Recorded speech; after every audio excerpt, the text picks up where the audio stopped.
What's up? Good morning. Good morning. Good morning. What's up, everybody? Welcome to another What up? edition of Jbk Zone Coverage Podcast, episode 1, season 9. We're at 9 already, y'all. How about that? What up, be sure? What's going on, man? How you doing? And it's been a rough, long week. It's been so long this week. I don't know what's going on, but it's been a rough, long week. But hey, we made it. We're here. We're ready to get the show going. And Rob, what's going on, man? How you doing, man?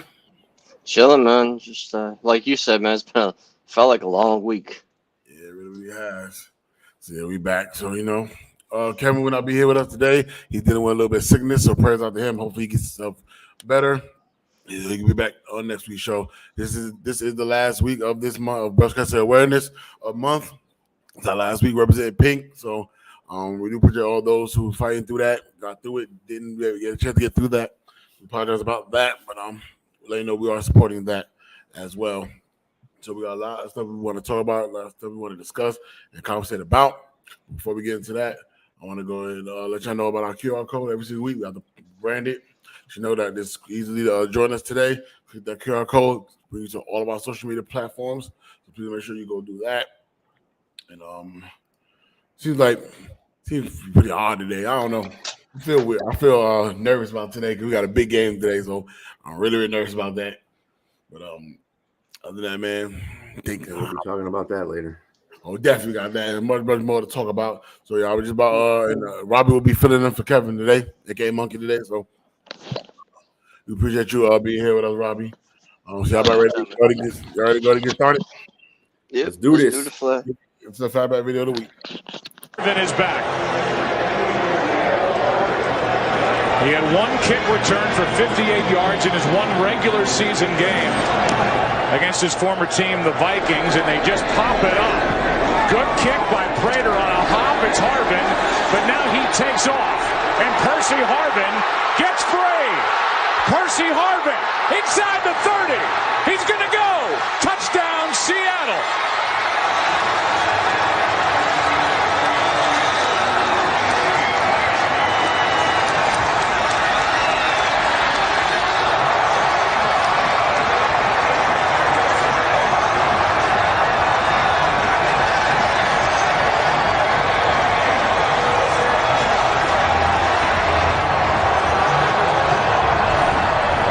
Joe, they pop it up because they don't want Percy Harvin to return this ball, and it's just terrible play by the special teams of the Denver Broncos in coverage. They had a number of guys with an opportunity to make a play on Percy Harvin before he got going, and once he did, there's nobody on this field. 21 other guys, nobody can run like Percy Harvin. Hip surgery in August. And that was the legendary Percy Harvin returning the kick like a couple of minutes after coming back from halftime. And a big win, I think it was 48-3 against the Broncos, and that's what they routed them, destroyed them in that game. That was, and you know what's great? That's when I think Payman had that start regular season. I think he did. He had like 50 plus passing TDs on 5,000 yards. Like I think everybody had 1,000 yards that year, and they went on and played like that. I was the person returning back later on in that game to want to win in that game eventually. That's why I feel like I should have won the Super Bowl MVP in that game, but it's okay though. But that was our Fatback video of the week. That's something we do every single week. So if you want to know what our Fatback video of the week gonna be next week, you gotta tune in next week to find out. So then y'all about ready to get it going? Yeah, let's do Monkey's news because he right in some news, so you can do that.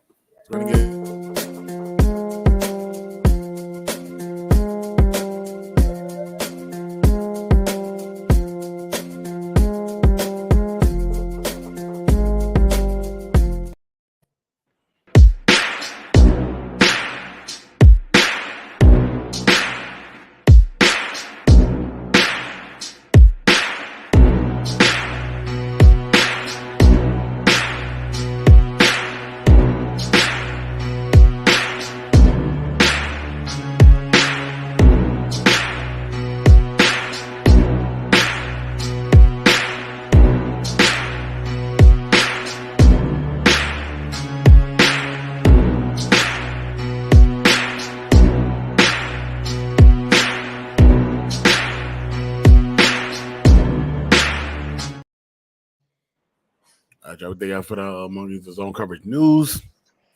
Thank you, I kind of already got my candidate for Defensive Player of the Year already. Y'all can see. I'm going to move up way for you guys.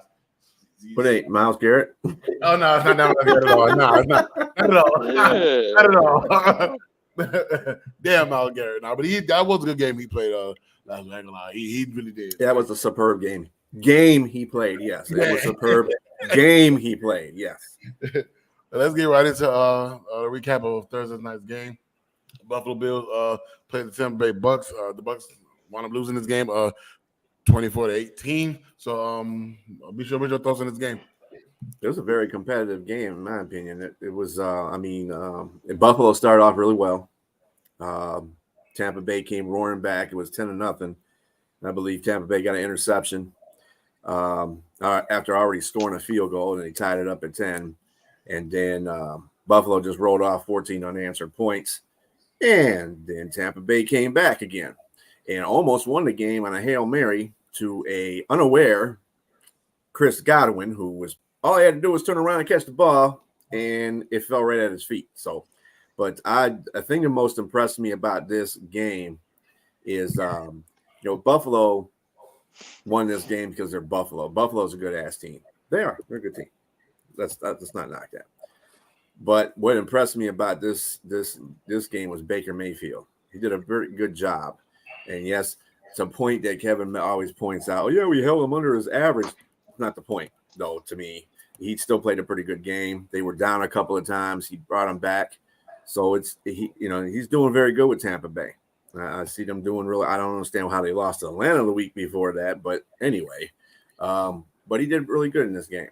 I think he comes to play when they play big teams, and then when they play small teams, it's like.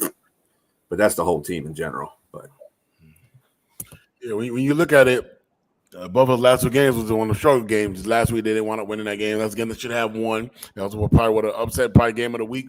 Probably last week, you know what I'm saying? And then they go in this game and it's very competitive, like you talked about. Baker Mayfield played a great game. He actually really did. No turnovers. You know what I'm saying? They took the lead at the beginning for the Bills came back, scored 24 as points, and they did have an opportunity. I did see that play. I actually would have seen it toward the end, but I want to see the highlight. That was crazy. All he had to do turn around. He caught that. But things wound up happening.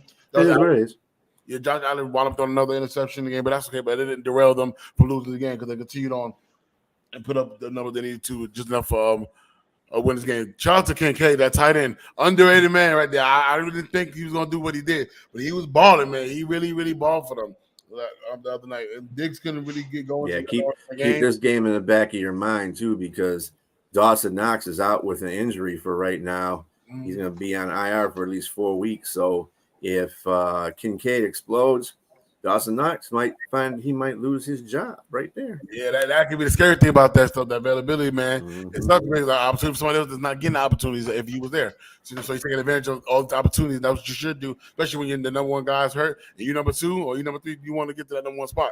And Kincaid played a great game. He got to get to the end zone that night. Diggs got his yards. Diggs got his yards and nice touchdown early in the game as well. The defense, even with they losing their solid pieces, they still showing formula with defense on that end. You know what I'm saying? Just that, the turnovers is becoming an issue for Josh Allen, but it's not stopping them from stacking up W's. It's not outside of last week, but other than that, they're still winning. They're still one of the top teams in the AFC conference. So, shouts out to them. I'm just really shocked at how Baker Mayfield is playing, man. He's playing really well. He really, really is. They couldn't really get Mike Evans going towards the end of the game when he crossed to the later on in the game, but they really kept him quiet the whole night. So they bottled him up pretty good. They used that corner and safety combo pretty well on him, and it was really that's the thing that I was really more admired about Baker in that game is because he didn't force any passes over there to Mike Evans, so he would make that mistake. He kept it straight. He targeted Godwin and a couple other receivers, young receivers in that core to keep them up in that game. So kudos to Baker Mayfield. Kudos to Buffalo for winning the game. They need to win that game to keep pace with Miami in that division. Right. So you guys keep it going. And yeah. All right, before Robbie go, they just said that Deshaun Watson got a full scope of his rotator cuff strain, and it was unknown, but he could return back next week versus the Cardinals. That investment is looking more and more bad. Bye, Rob. What's your thoughts on Thursday night's game? But It was a I good agree. fight. It was hard fought, competitive. With how Tampa Bay was playing, I'm shocked they didn't pull the win away and attack the. Say, but every team struggles with covering tight ends, and it seems like Tampa faded away from that. They should have kept on giving it to the tight end. I think that would have made it a kind of a more difference for Baker Mayfield. He was having a good game. They were locking down the Buccaneers receivers. Like Mike Evans wasn't getting open. He only had 2 catches for 39 yards. He did all score later on in the very, game, but yeah. Yeah, but he didn't get loose like he normally does, That was not him. And Chris By the way, Godwin, good morning, Clay. Like Chris Godwin, all he had to do was turn around and catch that. But Buffalo made more plays at the end, and they deserved the win. Yep, that's what it came down to. Yeah. Yeah, it's just if you look at the stat line, you think Tampa Bay would have won this game, but Buffalo made more plays at the end. They won. They deserved it. And good morning, Jeremy, and good morning, Darren. Good morning, you guys.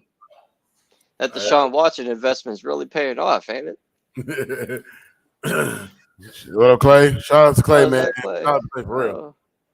Clay Mia, the early real Browns fan. I I'll tell you, the most realest Brown fan I know. Mm-hmm. I concur. We get our first topic. I'll get right into it, y'all. I have the first 7 games revealed about quarterback Jalen Hurts. Go ahead, Robbie. What you think? I think he's a little shaky this year than he was last year. Like he's very quick to get out that pocket. He uses legs like between this year and last year. Like last year, he was staying in the pocket. He was making throws, going through his reads and progressions. But this year, it seems like he's more jittery now. He wants to run. I don't know. He's not getting any pressure. That's the sad part. Like I don't see no rushers in his face. I don't know why he's like getting jittery feet. But they're still winning. He's still making some plays, but if he can just stay in the pocket and read through his progressions like he did last year, I think he's not doing bad. He's not doing good. I think he's all right. He's doing what he's doing. He's doing what he needs to do to win games. I hope his team win games. All right, so check this out. All right, for my thoughts, I feel he's becoming a try hard.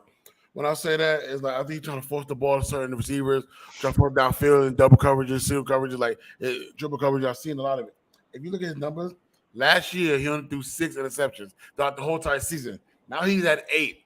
You got what? 8 more games to go. 9 more games to go, and you already did. If you look at the year before that, he threw 9. The year before that, and now he's about one more shot at a time with that. And the first 9 games, I'm not sure what's going on right now. Maybe he just don't look motivated, don't look confident as he once was. Maybe that Super Bowl loss still bothering. Maybe I'm not sure what it is right now. I feel like he just forced the ball way too much. Just last week, not last week, the week before that, he threw 3 interceptions in that game, and they wound up losing that game. Their first loss of the season. And then he went back last week. They wound up throwing an interception in that game, but they happened to. They won a game, right? They want to win that game, right? What? The Miami game, right? They won a game, right? Yeah. He's throwing so many interceptions because his poise ain't there like it was last year. He's not making very good decisions. No, he was last year.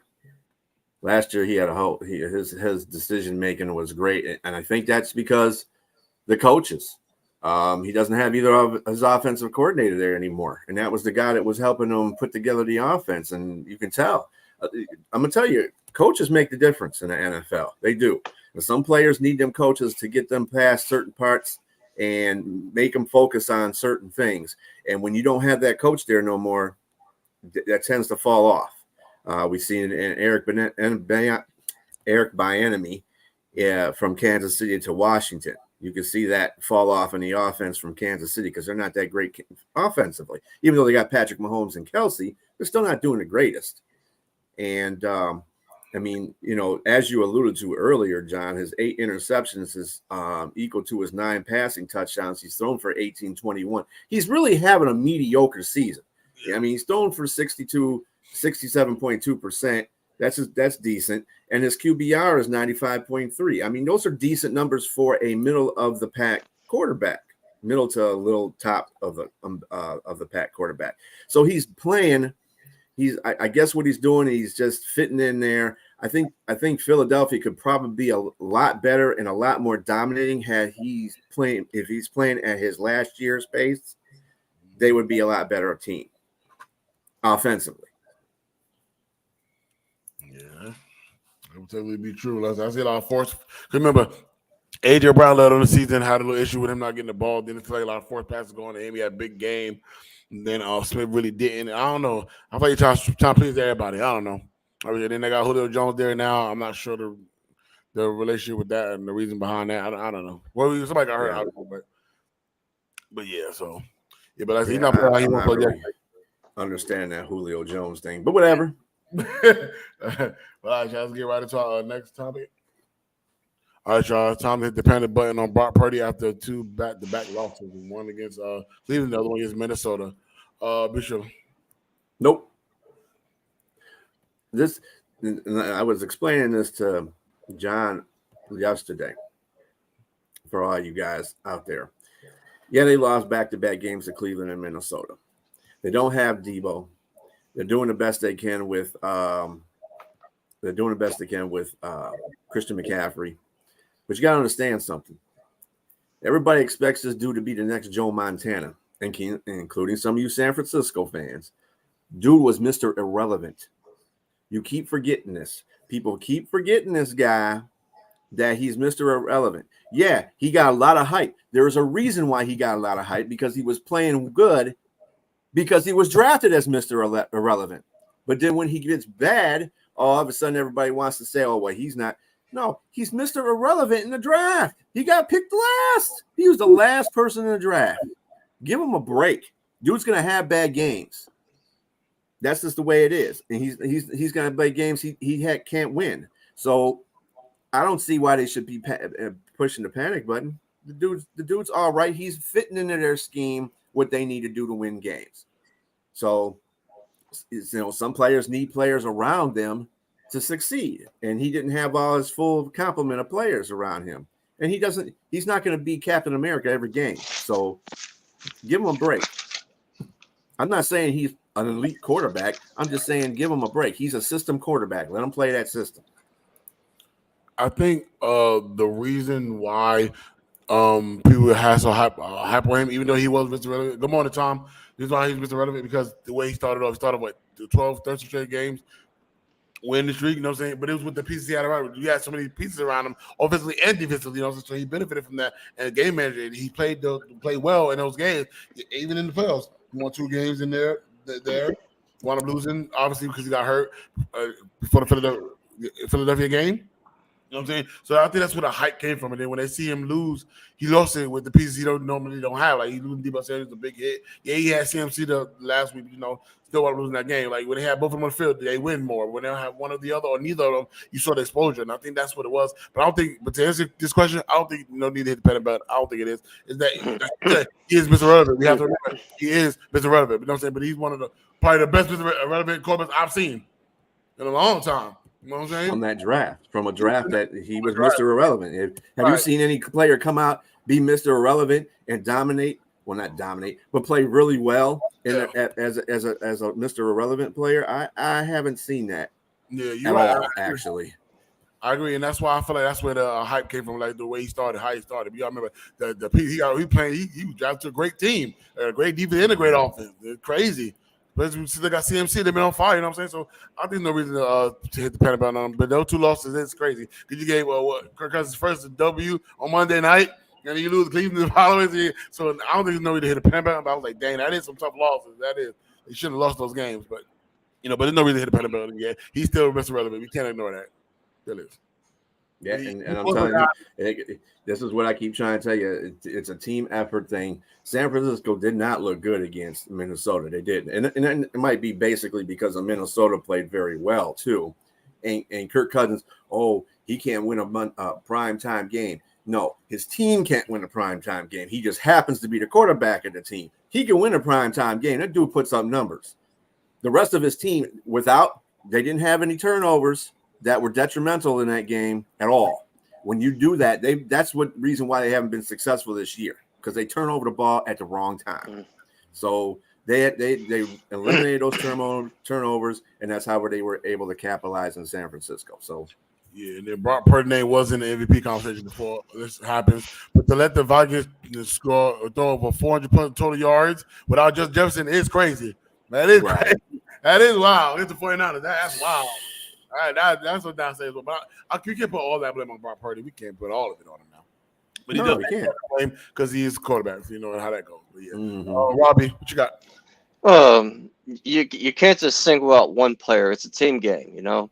Mm-hmm. And given he's a 7th round pick, you expect him to be like Tom Brady after? Come on, Tom Brady. And plus, it takes at least 3 to 5 years to judge a quarterback on how he's playing. You know, fans in this modern day of era are quick to jump the gun. Like, it's only 2 bad games. Like, if he's having if he has like 3 more bad games, then I would say there's some concern. But in the last 2 games, he's playing without Debo. He's playing without CMC, and to judge him this early it's just not right. You know, it's the football's a team game. You can't just base on him and say, he's not playing like Tom Brady. I don't like him anymore. You know, 44 plus. These are 49er fans. They are the most fair weather fans ever, I think, in my opinion. Yeah, I think just analysts and fans in today's NFL are not as fair as they used to be. That it's like everything is now. If you're not good now, you suck. And that's unfortunate that they do that to players, because players aren't bad. And then all of a sudden, when they start springing up and doing good, well, they want to jump back on their ass again. You know, it's just dumb. There's more first round busts now than there was back then. Because it's fast. And then professional analysts, these professional analysts that are on here, I'm not saying that we're always on our game all the time either, but damn, you get paid for what you do, and you're up there jumping off bandwagons. I don't want to say no names, Stephen A. Smith, but anyway, the point of the matter is you keep jumping off stuff, and then you want to pick it up again later. And man, get your wishy-washy ass off air, because you're not doing your job. Stay with one thing. Not only that, take the L when you take the L. Like football scouts, there's no patience with the rookies now, you know? Yeah. There's no patience. Yeah. They try to like jam all this knowledge in their head within like a matter of like a year or two, and it takes 3 to 5 years to actually develop before you can judge a franchise quarterback, potentially. You know, it all jumps the gun. And then you got all the hype in the football league is like it's more for like publicity now, so you got all the young players got all this pressure on them, so they gotta force themselves. They press, they go out there and they press. And let's not forget, social media is a mother. Yeah, that does everything for these players. So either they live or die by that social media sword. So and then it's just a different time we're in. Then you got the idiot fans that would like send death threats to these players online, you know, like some players don't take that well. You know, you're gonna mess their psyche up even more. You know, like give them a break. They're here for your entertainment, not for you to threaten them. Professionally handle those type of things, you know. They're still human. Like they're human beings just like us. They're there for your entertainment, not for you to threaten them. All right, go ahead and move on with our next topic into the show. Levi to start. That's the quarterback for the Tennessee Titans, right? Yeah. I heard there he's the mayo and the coffee drinker. Okay. How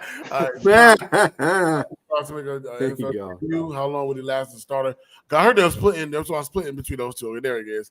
So say that Titans are preparing to quarterback a rookie. Will Levi open up? Sorry. About to start on Sunday as a second round to make his debut. Okay, with Ryan Tannehill likely out, Mike Rabel, I got both of him and Levi, or Malik Williams to start. Levi expected to start as the primary quarterback. You did the smart idea to start off with him, and now Malik Willis. I'll be sure. Malik Willis hasn't shown any ability to be a starter. And that goes back to them drafting him. I don't know why they drafted him when they did. They could have drafted somebody else at that time. Malik Willis was not a first round or second round draft. When did they draft him? Was it like in the second round? Yeah, First round or second round? Third round. He shouldn't have been a third round. round. Tell you the truth, he should have been like fourth or fifth. That guy is not a good quarterback. He's not. He doesn't understand defenses in the NFL. You need him to sit behind somebody, kind of like the Lions got with Herndon Hooker. They guys sit behind somebody, learn defenses, learn that kind of stuff. Makes you a better quarterback. And then Levi, he's probably better than Malik, but still at the same time, he's in that place because of Tannehill being injured. But I would, let's see what he's got. And don't split. I don't like that when they split with a quarterback because it messes up the function of the game, their game plan and stuff like that. And it doesn't confuse the defense too much because whoever's back there they're trying to get. So it's not really that bad unless it's like an elite quarterback and a bad quarterback at the same time. But I think they should leave Levi in there and just let him start the whole game and see how he, deals with the situation. I think it is a good idea to start him because I feel like I agree with you. Malik Willis really haven't really shown anything. He really had no veteran guy to lean on for. Ryan Tannehill, not really the guy I think you want to be a mentor to a young rookie guy. He get a manager himself. So for me, why not? Let's see what happens. How I go. But the splitting thing, I think that's a bad idea too. I think you should let Will start. And if he starts to play bad, then put Malik Willis in. Or start Malik Willis. And if he doesn't look good, put Levi in. But I think go ahead and throw the rookie out there, see what happens, man. But this play out there, I'm not really thinking that's really smart. That may change the dynamic of the play. What if Levi Wallace is doing great, and then you take him like put Malik Willis in, and this little turnover machine start happening, and then they start losing? They're not the same there was an offense before Levi got out. So, right, I agree with that. What it is. Rob, what you think? I think the best way to protect a rookie quarterback is by the run game. Let him be a game manager for a while, get us some experience. Get Derrick Henry going. Yeah. The biggest question is if they do let him, are they going to let him actually throw the ball? That's another question. And the receivers ain't so hot this year, so leaning on the run game is not a bad idea. Let him be a game manager, feed the ball to Derrick Henry, and play hard defense. Keep it old school. To way to avoid that, they better Hopefully he don't put mayo in his teammates' coffees. Yeah. So hopefully for them to avoid him throwing the ball so much, they better hope Henry have a game. He running the ball like crazy so he don't have to throw so much. That probably be, but if not, Henry's still his name, but he's not what he once was. He has slowed down tremendously. So so hopefully Henry has one of those games. Probably the reason why Tennessee took him off the trade block is they said, like, you know what, we're not trading you, Henry. Right? You know why? Because you got to run and help save Levi for one game. That's what it is. So today, Derrick Henry got to be Superman. Yeah, he got to have a basically. He got to be running people over. He might be throwing touchdown passes. They play. They know we're doing it. They played. They played the Falcons today. I believe so. They play, I think so. Yeah. But here's the thing about that: the Falcons only allowed one rushing touchdown in 8 games. Yeah, they played the Falcons. 7 games. Their run defense is actually pretty solid. And the Falcons are favorite in that game. Yeah, their run defense is solid. It's the pass defense. He's at home though, so hopefully Henry has a big game because they're at home. That's a hope for it, and for fantasy on my part. I don't know. Atlanta's playing good defense. Run defense. They're playing good run defense. Let me see. Their pass defense ain't so hot. So today, you got to protect that quarterback, man. Give that rock to Derrick Henry. Run. The Falcons are 8th in the league. They're 8th, Atlanta. Yeah, rushing defense. Yep. Yeah. You're right now. So hopefully Henry. Henry had one of the game. Atlanta, their game plan is to make the rookie throw the ball. You want that rookie to throw the ball, get him to get the turnovers going. If they can't get that running game going, they're going to have to throw that ball. If they can't get it. But I'm pretty sure they're going to try to get Henry going early. I'm pretty sure. They got to. They got to let the kid be a game manager, get him some experience. All right, John, let's move on next topic of the day. How much has the Dolphins schedule had to do with their success? Are we blaming schedules again? Like Not who they play. exactly. Not exactly. We're just saying it like the schedule. Nothing. It's. I feel like it has nothing to do with it. It just, they don't. They can't blame them for who they play. They didn't make the schedule. They just play who they're supposed to play and beat the team they're supposed to beat until they run into a team they can't beat. Like the Bills, So I think the question is more alluding to they're beating the teams that they're supposed to beat, but they should. If they're such a good team, they should be beating teams like the Bills and Philadelphia. Those are teams that are upper echelon. They should be beating them. But I don't know if they're.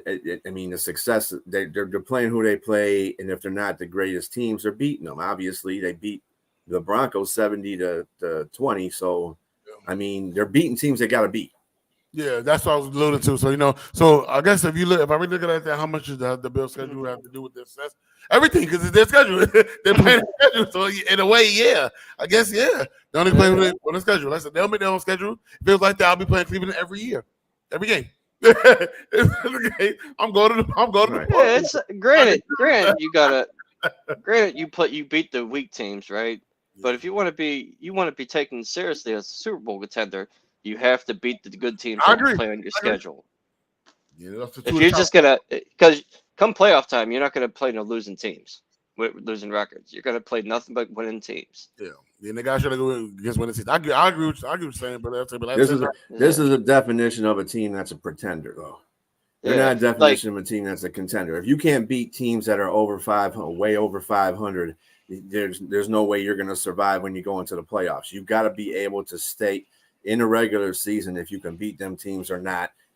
So when you get to the playoffs, people have something to fear from you. If they go into playoffs and you're not beating teams like Philadelphia or Buffalo, you're not going to survive in the playoffs. Kansas City, those kind of, and they're going to be playing them next. So this is the Dolphins' problem. They don't have that killer instinct when it comes to the good teams. Like when they play shit teams like Denver. Who else did they play? Denver. Who else they played that was shit? New England. When you beat on shit teams like that, I can't take you seriously. You know, I want to see you do that. I want to see you drop 70 on a good team. That ain't happening again. That's very rare. Unfortunate that happened. They do have Jalen Ramsey activated for this week, so maybe they say they're a little bit more better. Yeah, well, they are the Dolphins. Most Dolphins don't got teeth. Shots fired. Yeah, you know, I take shots at Dolphin fans. But as right now, they just be the team supposed to be right now. But you got if you want me to take you seriously, you got to start beating them winning teams whenever you face them. You got to win against them. Let's see what they do against Kansas City. Let's see what they do. Yeah. All right, let's go to move on with our next topic of the day. John, has TJ Watt moved in the conversation of the best player in the world? Okay, with this right here, this question was brought up because I see Ryan Clark talked about it. He said this is what he said. He said he felt like it's time to start moving TJ Watt to the conversation of the best in the world and the greatest Steeler of all time. So that's why this was brought up here. So I want to know what you guys thought to that. Right now, TJ Watt is the only man that's tied with Lawrence Taylor with 70 sacks and 7 interceptions in his first 7 seasons. So, and they're going up how great. What's up? Good morning. I don't know what that is, but good morning. What's up? I think that's Keon. So that's the reason for the conversation. But right now, say the best in the world, and not really. I still have to remind you guys, this is a quarterback league. It's kind of hard for stuff like that to be said. But I think the conversation is one of the best in the league right now. Yeah, but in the world, and I can't really say that. Much as I love TJ Watt, I can't really say that. But I think he is in the conversation. Probably potentially be one of the best players in the league right now, and probably one of the greatest Steelers defensive players of all time. Yeah, and the way he's playing right now, tremendously, man. He had the most sacks since he's been drafted. QB hits, QB pressures. So yeah, he's putting the numbers up. He's backing it up. If he stays healthy, he'd be the fifth player of the year once again. But right now, like in the world, and not necessarily gonna say that just yet. Still, what? It was 6th year in the league right now. So on time will tell. But right now, he's in the right direction right now. He's probably one of the greatest of all time. You sure? I got a problem with this whole best player in the world BS. Until he goes out there and throws a touchdown pass, I'm not gonna. When I hear best player in the world, that dude can do everything. Okay, I mean offensive and defensively. I'm not putting nothing past TJ Watt. He's a very good defensive player, and I think he is the best defensive player in the league right now. But as far as being a world player, no, I can't even put a lot of quarterbacks in that position right now. Like I said, I want to see a player play two ways. When they play two ways, to me, that can be the best player in the world. But as far as TJ Watt is concerned, he is the best defensive player in the league right now. He is really good right now. He's up there. So, if he continues at the pace that he's doing right now, he's definitely going to win defensive player to win. And if he doesn't, he got robbed. So, right. When I think about best player in the world, I'm thinking of Deion Sanders. He played all three phases. There you go. And baseball. And baseball. And baseball. And one at every level he was at. Mm-hmm. All right, Robbie. TJ Watt should have been in the conversation of best defensive player in the world, I'll say. Best defensive player. I don't like that one player, best player, period. I do best defensive player, best offensive player, not best player.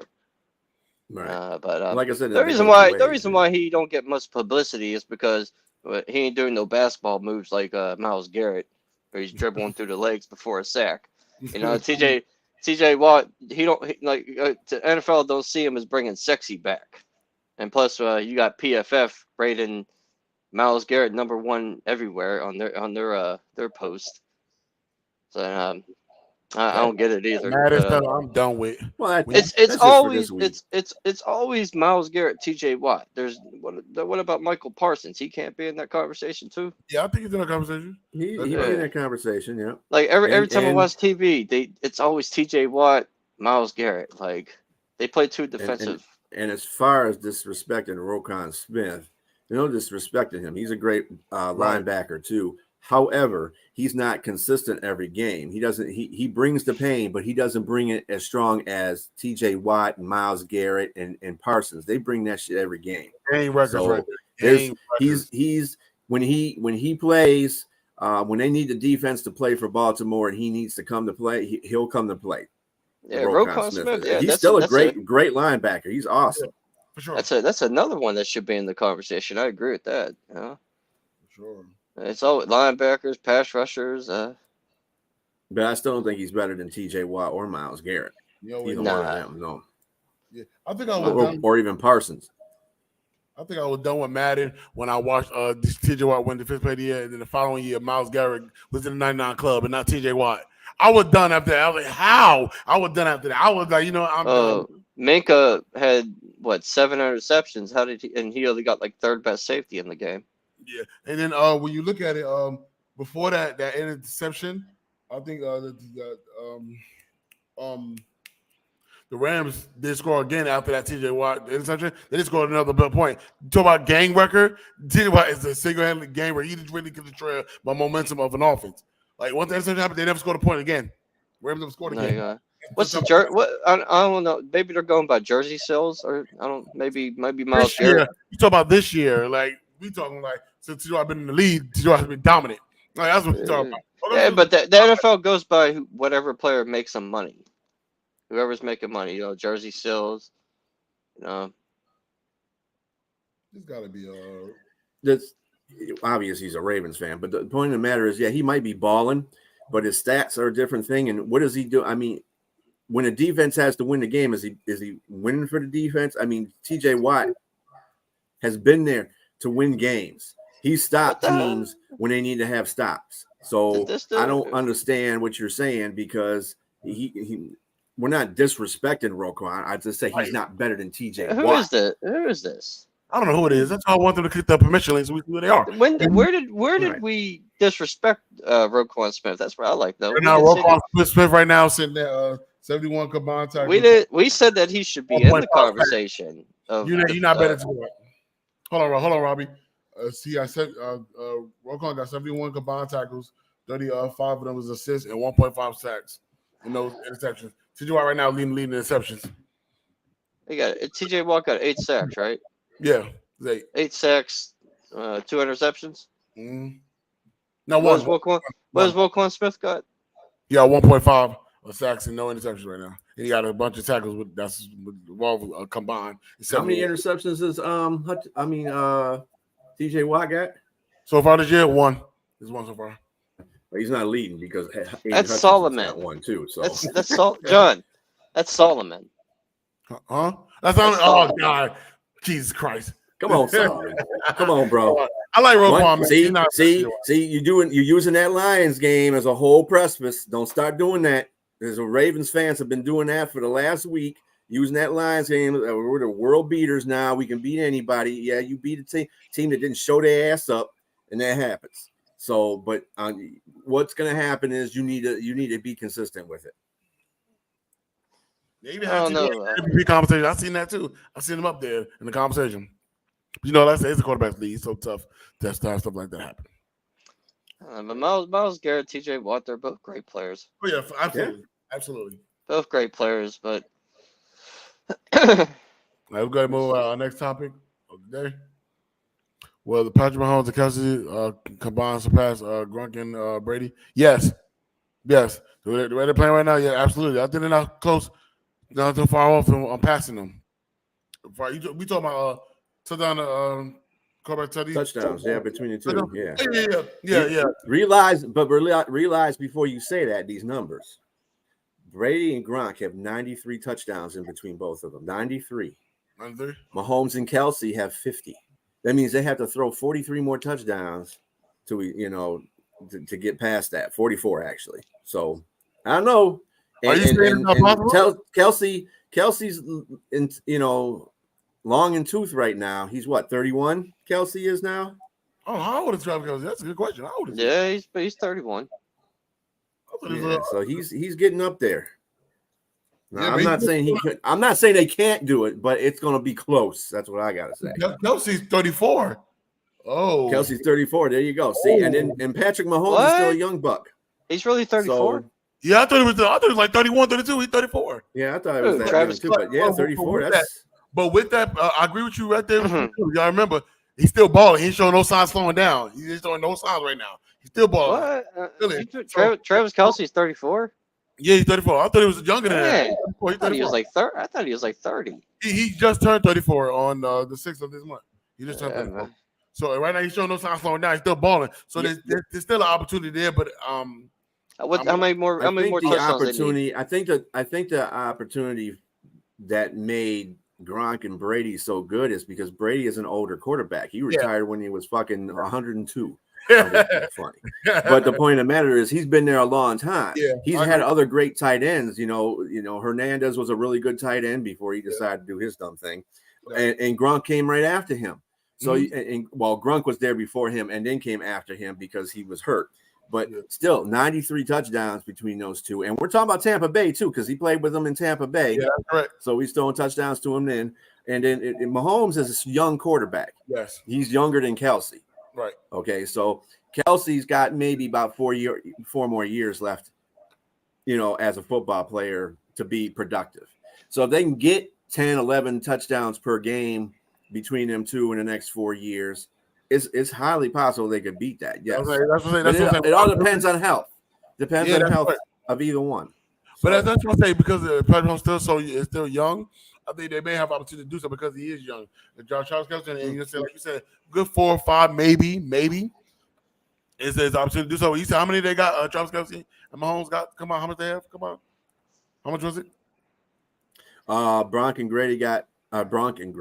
Brady and Gronk have 93 touchdowns. Okay, and Mahomes and Kelsey has 50. So they need 44 to surpass that. It's possible. It depends. Health, like you said, health. It's possible. Go ahead, Robbie. How many touchdowns does Travis Kelsey average a season? Let's see. Now you gotta get us to the damn. All right. What's his stats? He averages. Give me a line. It's regular season. Let's see. He had 12 one season. He's got 4 now. He had 9 the season before, 5 the season before that, 10 the season before that, 4. He goes up and down, it looks like, in touchdowns. Like the first 2 seasons he had 5 and 4 touchdowns. and then he went to 10 on 18, 19, and 19 and 20. He had 5, and then in 21 and 22 he had 9. And So 23 was his best. His 22 to 23 last season was his best. He had 12 receiving touchdowns last year. So basically, he's not averaging what he should for them to break that record, because he needs to be averaging at least 11 touchdowns a year. 10 and a half. Yeah. say if He's got 4 this year. Let's say he played 4 more years. He'll have to get 11 touchdowns a season. Basically, yeah. Basically. Mm-hmm. So if he plays till 39, 40, he'll break it. They'll break it. Yeah, we'll see how long he's play. He's 34. If he plays 39 to 40, and let's say he's averaging maybe 8 to 10 touchdowns a year, and he plays till 40, he'll beat it. But if he don't play till 40, I don't think they beat it.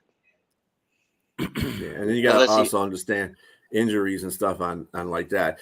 Brady was one of those guys that didn't really get injured. He had that one season where he missed the whole season, but after that, it was really he was on the field all the time. Him and Gronk. You want to touch him no more. And Gronk even missed the season, and he still got 93 touchdowns. So that tells you Mahomes has really got to be targeting Gronk.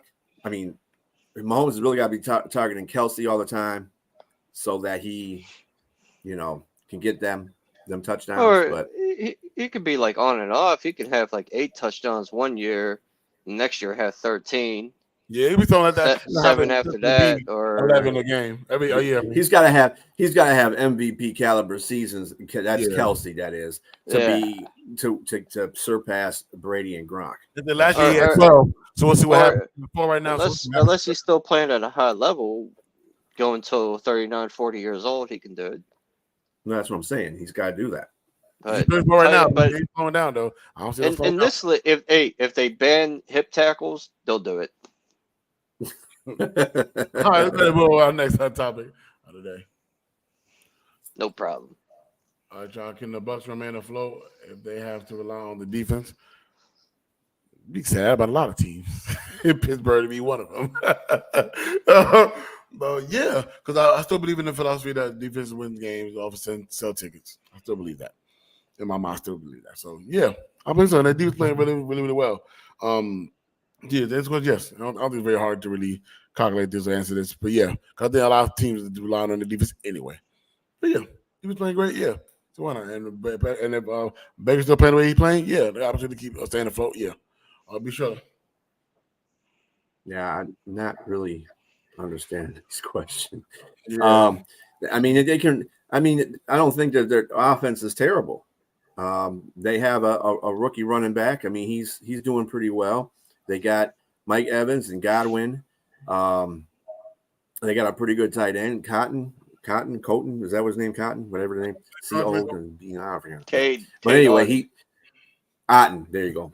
And then, so I mean, and their offensive line is pretty stable. So to rely on a defense, I mean, if they have to, like most teams do, if their offense isn't working that particular day, then yeah, their defense is pretty solid too. I mean, they held Buffalo to 24 points. You probably want to hold them to a lot less than that, but they still, they played pretty well, and they've been playing pretty well all the time. So yeah, kind of, I can see that. All right, Robbie, what you got? To answer this, it would have to be all on Baker Mayfield. He got to stay consistent. Because Baker Mayfield, he has them games where he messes up and he don't make accurate throws, and he forces a lot of stuff. If he can stay consistent, I think Bucs will win the division. Yeah, it's probably well, they got to stop losing the freaking Atlanta. That's one thing I gotta stop doing. That's just ridiculous. And let's see. As far as Baker goes, he's only thrown 40 interceptions this year, 10 passing touchdowns, and 1,600 passing yards. So it's not really him at all. He's got a 95.3 quarterback rating and a 64.2 percentage rating. I think his percentage rating probably needs to be a little bit better. But he's in the middle of pack. He's another guy that's in the middle of pack, and he's playing pretty good ball. These are pretty good numbers for Baker Mayfield. If you think about it, he's not, the last time he played like that, he was in Cleveland. And, So and another thing is for Tampa, they're a warm weather team. When that cold weather starts going on, can they handle it? Can they handle playing in the cold? Maybe not. Hopefully they'll be relying on that defense around that time. All right, y'all. Go ahead and move on to our next topic. Then we'll go ahead and rank these running backs. We got a couple of running backs. We'll rank them in order. Your opinions. You know what I'm saying? That's all that really matters. Oh, come on, don't do this. Yeah, got you. All right, so we gotta get the other one now. The other one so I can see the whole name. There we go. We got Tony Dorsett. We got Thurman Thomas, and then we got Terrell Davis. We got Frank Gore. All right, Bichelo, you got. I had to go with Thurman Thomas, although I like Terrell Davis because he's more like Barry Sanders, his running ability. Tony Dorsett was the man, though, in Dallas. He got him got him in the Super Bowl a couple times. Thurman Thomas. Thurman Thomas has gotten Buffalo to the Super Bowl 4 times in a row, even though they didn't win it. But that dude is bad. You got to remember something about Thurman Thomas. He was the starter, and Barry Sanders was his backup. So if you're coming from Oklahoma State University, and you had those two running backs, boy, you were winning some games. So Thurman Thomas, yeah, I'm going with Thurman Thomas on this one. All right, what you got? What's the rest of the rankings? So that's your first one. That's my first. Oh, that's my first one. So who do you got? You got Terrell I would Davis probably at one? get. I got Thurman Thomas at 1, Terrell Davis 2A, and Tony Dorsett is 2B because it's real high. Tony Dorsett was a man, though. He was. That was one of my favorite running backs when I was growing up. Definitely. Frank Gore is definitely last because he's just all over. He's played with a lot of teams. He's got longevity. So he's going last because he's not really anything great. Right. Yeah, they did put great running backs. Yeah. As far as availability goes, he was great for that. But he wasn't really hurt. No, he didn't. A lot of teams though, he did. All right, so for me, I'm gonna go with Thurman Thomas, Tony Dorsett, Terrell Davis, Frank Gore. All right, Robbie, who you got? I'm going with Tony Dorsett at number 1. That's my boy. I like to, even though I hate the team we played for, but you got to be real with this. Tony Didn't Dorsett, he come out number 1. Didn't Tony Dorsett Pitt, come out the University of Pitt? Yeah. Yeah, Yeah. HTP. Even though they suck, I still say HTP. There you go. I'll say Tony Dorsett 1, Thomas 2, Davis 3, and Gore 4. All right. Yeah, gotta love Tony Dorsett. Even though a lot of people from Pittsburgh would tell you they hate the team we play for, but they love the guy. Yeah, when I was coming up and learning football and enjoying the game, I didn't really I just looked at running backs and receivers for who they were. It don't make a difference what team they were. I didn't really have a passion for Dallas because I never was the one. When I was coming up, Dallas wasn't. They were called America's team, but nobody hyped them up like that. And there were Dallas Cowboy fans that weren't like they are now. So it was pretty enjoyable to watch Dallas at that time. So you could watch their games, just like watching Pittsburgh, just like watching the Washington and Miami and those teams. And it was San Francisco. It was a joy to watch them teams and how they worked. So I like Tony Dorsett. Tony Dorsett was the dog. Yeah, back in the 90s, Dallas wasn't so hated like they are now. It's not the team, it's the fans. Yeah. You've always been saying that. Yeah. It's not the team, it's the fan. If the fans weren't so what's the word I'm looking here? Egotistical, disrespectful, and think that their shit don't fucking stink. Like they nobody will care about it, Just everybody will think they're cool, but they ain't. Date them girls. And by the way, date them girls. Our next topic of the day. All right, y'all. Who's your MVP candidate going into the first half of the season? We got a list of those guys. I've been looking, but nobody really standing out to me right now at this moment other than Patrick Mahomes. Right now, the only one that consistently is winning and been winning. Everybody else I see on this list has taken losses. After they lost to the Detroit Lions, they ain't lose since. So that popped up, they ain't lost since. They be consistent on the list. And now Pedro, they put up the greatest numbers right now, but he's the most consistent quarterback right now as far as winning wise. So right now, I'm gonna say Patrick Mahomes for right now. I did have CMC up there. Then he wound up getting hurt, and then they wound up losing the back-to-back game, so that goes down some. Tua losing, he beating teams he's supposed to beat, and then the teams he's supposed to should have competed against, he loses to. Josh Allen has lost games he shouldn't have lost. Jalen Hurts, another one coming a turnover machine over there. They losing. Patrick Holmes, I don't know what I see right now. It's consistent right now. And if I don't choose him, it probably still would be CMC. I thought I probably would put 1A, 1B. I'll put Patrick Holmes in CMC. Listen, Tua having a good year. Yeah, he's having a decent year. Yeah, decent year. Yeah, same with Tyreek. Yeah, but Tyreek Hill is another guy. I could be up there right now. Another guy. Yeah.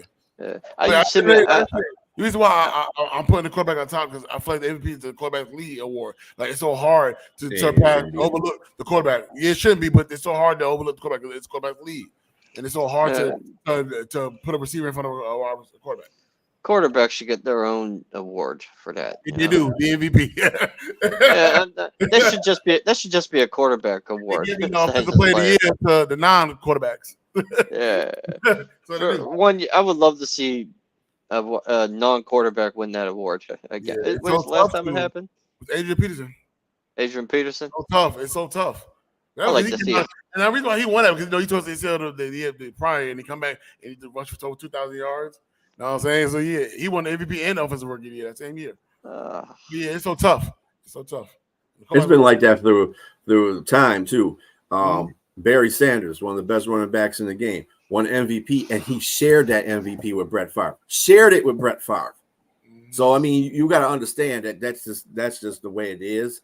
I don't agree with it, of course, because I think it's a team sport. Everybody has to play. Like my MVPs right now would be Tyreek Hill on the offensive side and TJ Watt on the defensive side. And I do firmly believe a defensive player can win MVP. You just got to look at the superlatives to it. The quarterbacks right now, none of them are really playing where even Mahomes. He might be winning games, but that's a team thing. Yeah. He's not really playing the best football of his year yet. I agree. So when he starts doing that, then maybe I might put him up there. But right now, there's really no quarterback that's playing that great. And we got these receivers getting ready to break records. You know, and you got these running backs that are out here that are starting to become outstanding. You know, like I said, Tyreek Hill, dude, he's a beast. Yeah, sure. And I never was a big fan of Tyreek Hill, but you know what? You can't ignore what he's doing right now in the league, and he's doing it on a consistent basis. Maybe the other person I have him share that with is AJ Brown, who's had 5 125-yard games. That's pretty impressive. Kelvin, he tied Kelvin Johnson for that, so that's pretty impressive. Yeah, I agree. CMC I'll put up there as well too. He balling too. Robbie, what you got? I guess I'll go by Mahomes by default for now. That's all I got to say about that. I like to see a non-quarterback win it. Calling for a name. D-Man. What about Garrett calling for D-Man? What do you mean? Garrett was talking a defensive guy should get MVP. The same kind of thing I was alluding to earlier. Yeah. I agree with him on that. I agree with him on that one. Tough though. But if you got a quarterback that passes for 4,000 yards and throws for 40 touchdowns, now Lions put them over the top though. Yeah, I don't know. I'm sorry, Brandon. I'm not putting him MVP because of that. Nope. I don't care. One game, and that just drives me insane. The year like that. None of these. He has played some really whack games this season too. He had this game against the Lions. He just played. And other than that, he didn't play good against Indianapolis. I'll tell you that damn much. Yeah, sure. No. Hey, he wasn't consistent. He threw the game away against the Steelers. That drives me insane. Like he wasn't even in the conversation of MVP at all. Maybe at the beginning of the season, yeah, but throughout the course of that time, one good game, no conversation. One good game. Now he MVP. Now y'all. What if he lose this game this week? Then what? Y'all get on my nerve. That's what I'm talking about.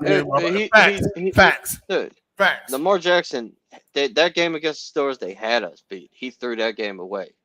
He should have won that game. They should have won a game. We lost a lot of pieces in that game. We didn't have nobody. We still win that game. CJ Watt literally helped us win that game. But this is what I'm saying. He get one win, and now he MVP. Now they're the greatest team of all time. But y'all drive me insane with that. I draw me a chain with that. It was against a very good team. I won't ignore it. Detroit Lions was a great team, and they did beat down a great team. But I get it. But don't mean automatically MVP now. Yeah, I'm not giving them MVP. Right? No, absolutely not. All right, they get on my nerves with that.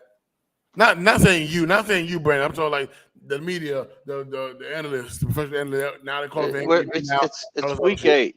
It's week 8. He only had 2 good games. Like, come on now, cut it out. But like if you want to be MVP, you got to play good every game, not just the game here and there. Yeah, you got to beat division teams too. You can't beat the Pittsburgh Steelers in a position that they are. Then you don't deserve to have MVP caliber talk to me. What makes it real funny is that game against the Steelers, he threw an interception to a rookie. Well, I know it's too early to call, but the question is, who would you pick as MVP for the first half of the year? That's what for the first half of the year. So, go ahead. Everybody thinks that Lamar is the MVP. That's your choice. That's your pick. That's cool. Yeah, that's cool. Me. That's your pick. I wouldn't pick him. What our next topic of the day? I would pick Wog. All right, so I'm moving on to Jago for the week. Now, you know how we do every single week. We got to close them out for doing something goddamn crazy. And I'm really disappointed in this person, but not necessarily because I've been seeing a lot of the homerism surfacing around him in his DNA as of late. But allowing something like this to happen, just not sitting well with me. So we're going to put this picture up so we can let everybody know what we're talking about. All right. All right, y'all. Right here in this picture right here, this I guess Nico, one of Nico's relatives. Nico, one of the top of guys in our Home Field Advantage group page. He got a little homerism around him every now and then. I don't start lying all the time. And last time I don't agree with him, but he's still a fan. I get it. But to allow somebody to hop from team to team, and welcome him into our team is a problem for me. Apparently, he was a Bengals fan or a Bucs fan first, or however order you want to put it. It doesn't really matter.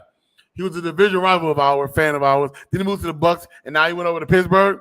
No, you're gonna say what when a guy hates your team for years and finally comes to his senses. I love you, brother. Being a Steelers fan changes your life. No, it will not. You ain't accepted over here. I would never accept him. No. I would have kept this stuff. I would have kept in home. Now, you can keep these stuff privately, but publicly put it there. No, I'm not accepting it because this is bandwagon to me. This bandyrism, this homie hopping. This is okay. I'm giving Jago of the week to your brother and you, Nico, for even posting this.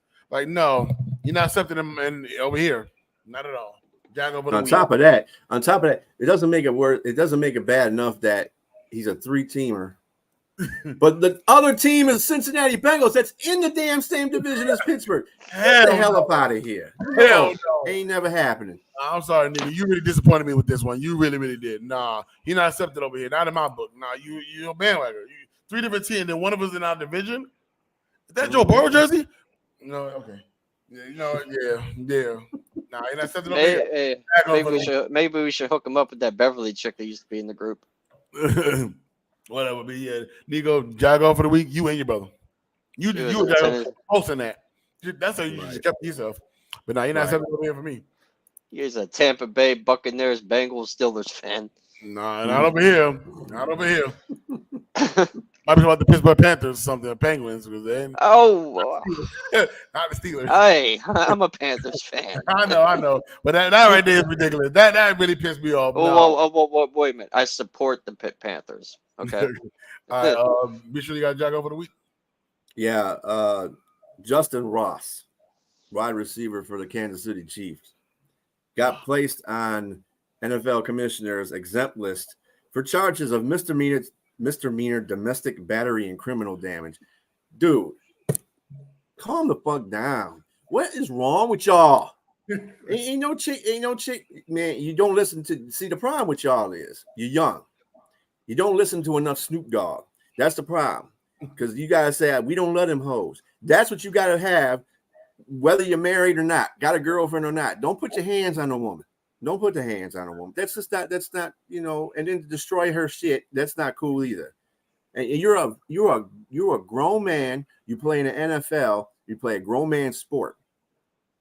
So you have to set that example. I don't understand what these NFL players come in here thinking that they're human too. No, I'm sorry. And when you come in the NFL, you gotta push all that shit to the side because you are under the scrutiny of the NFL, of your team, of the players that are on your team, of social media now. So you need to leave that stuff alone. Now, people are just gonna reject you. You're not gonna be relevant now because you just done all that crap. So yeah, he needs with Chad. Look how Kareem Hunt. This doesn't work out. Yeah, doesn't work out. You're not learning. You're not learning from that. And you're not learning from the fact that you just saw Kamara, who had suffered a 4-game suspension because of him beating up people. You can't be doing that kind of stuff. So I don't understand these people. All right, Rob, you got Jack over the week. Oh, I'm gonna go with Blueface. Like you go to a football game, there's gonna be a lot of kids there, So you're bringing strippers to shake their ass. Like, dude, it's a football game, not a strip club. And then he has a problem with Matthew Stafford's wife calling him out for it and calling her a white Karen. Mm-hmm. Like the immaturity in the youngins these days are like outrageous, if you ask me. Like, this is disrespectfulness too. Like football is supposed to be a family sport. Not you don't bring strippers to a damn football game. Take them to your house. So me, B. Shirley, and Robbie's kind of saw about this backstage yesterday. I kind of was on Blueface side for not the Karen part, but the stripper thing because I was talking to them about someone allowed them to do that. He didn't come in and just bring the strippers. He rented that room out, that area out to do. He knew what the decision was. He's not guilty of that. He guilty for that. He knew that, but they allowed this to happen. No one kids are there. No one kids come to these stadiums every single week. Not just the SoFi Stadium, all these stadiums. You know that. So he had the intention to bring strippers there, and he proposed his girlfriend later on the game. That's what I'm talking about. Him had, regardless of who approved it and who didn't approve it, he still had the mindset that I'm gonna bring strippers to a football game. Well, if you're gonna bring strippers to a football game, get a suite and be in there. Don't bring have a private suite. Don't have anybody next to you in other suites because they got suites that are next to each other and they have kids in those suites. You got a private suite in a stadium, you don't have to worry about that. That could be your own damn thing. But not in the public viewing area. But they put him in that area. He bought that area. He had to buy that whole area. He had that. Well, I understand. Like I said, we're not putting the rest of the league on trial basically because they're just as stupid as he is. But I'm just saying it was his mindset to come in with that in the first place. Yeah, that's what I said earlier. Regardless if they helped them out with that mindset, this makes them idiots. It made it more worse. And NFL. So, hey man, pretty soon they're going to change this to NFS, the National Football Swifties. Like his intentions was bad with it, but the fact that the league allowed it, approved it, makes it even worse. Yeah. I'm with you. But the Karen thing, a little bit too far. Yeah, like he should have just left it at that. Not even respond. Just move on. Yeah, but don't add fuel. Don't add more fuel to the fire. Yeah, but that's it. That's what that is. All right, so I'm going to move on to our next topic. These Watson conversations starting to turn like these Lamar Jackson conversations in the past, where it lasts for almost an hour and a half. Now Deshaun Watson becoming that thing. I don't know if y'all been feeling that way, but I have as of late. Every time I talk about Deshaun Watson, it becomes longer than it needs to be. But it's okay. We'll talk about it. All right, y'all. The Browns starting to regret the decision on giving Watson a fully guaranteed contract. I'm gonna go on and say yes. The man's not there. Now we don't know if he's really injured or not. We got doctors clearing him to coaches. Even though he was cleared, they started not keep him out of the game for safety reasons. I'm not sure. I feel like they're not really getting their money worth for him. Now last year, Alam had that. He had this suspension. He had to deal with that. And they had like 6 games left, and he came back. So I didn't put all that pressure on him. But this time, he had an off season. He had mini camp. He had training camp. He had all that stuff happen. He had the preseason. He had all of that. And he's not there. He's not giving you anything. Nothing. Now your team is 4-2. Yeah, because defense has a lot to do with that. And PJ Ward coming in, filling in the void, winning games for you as well.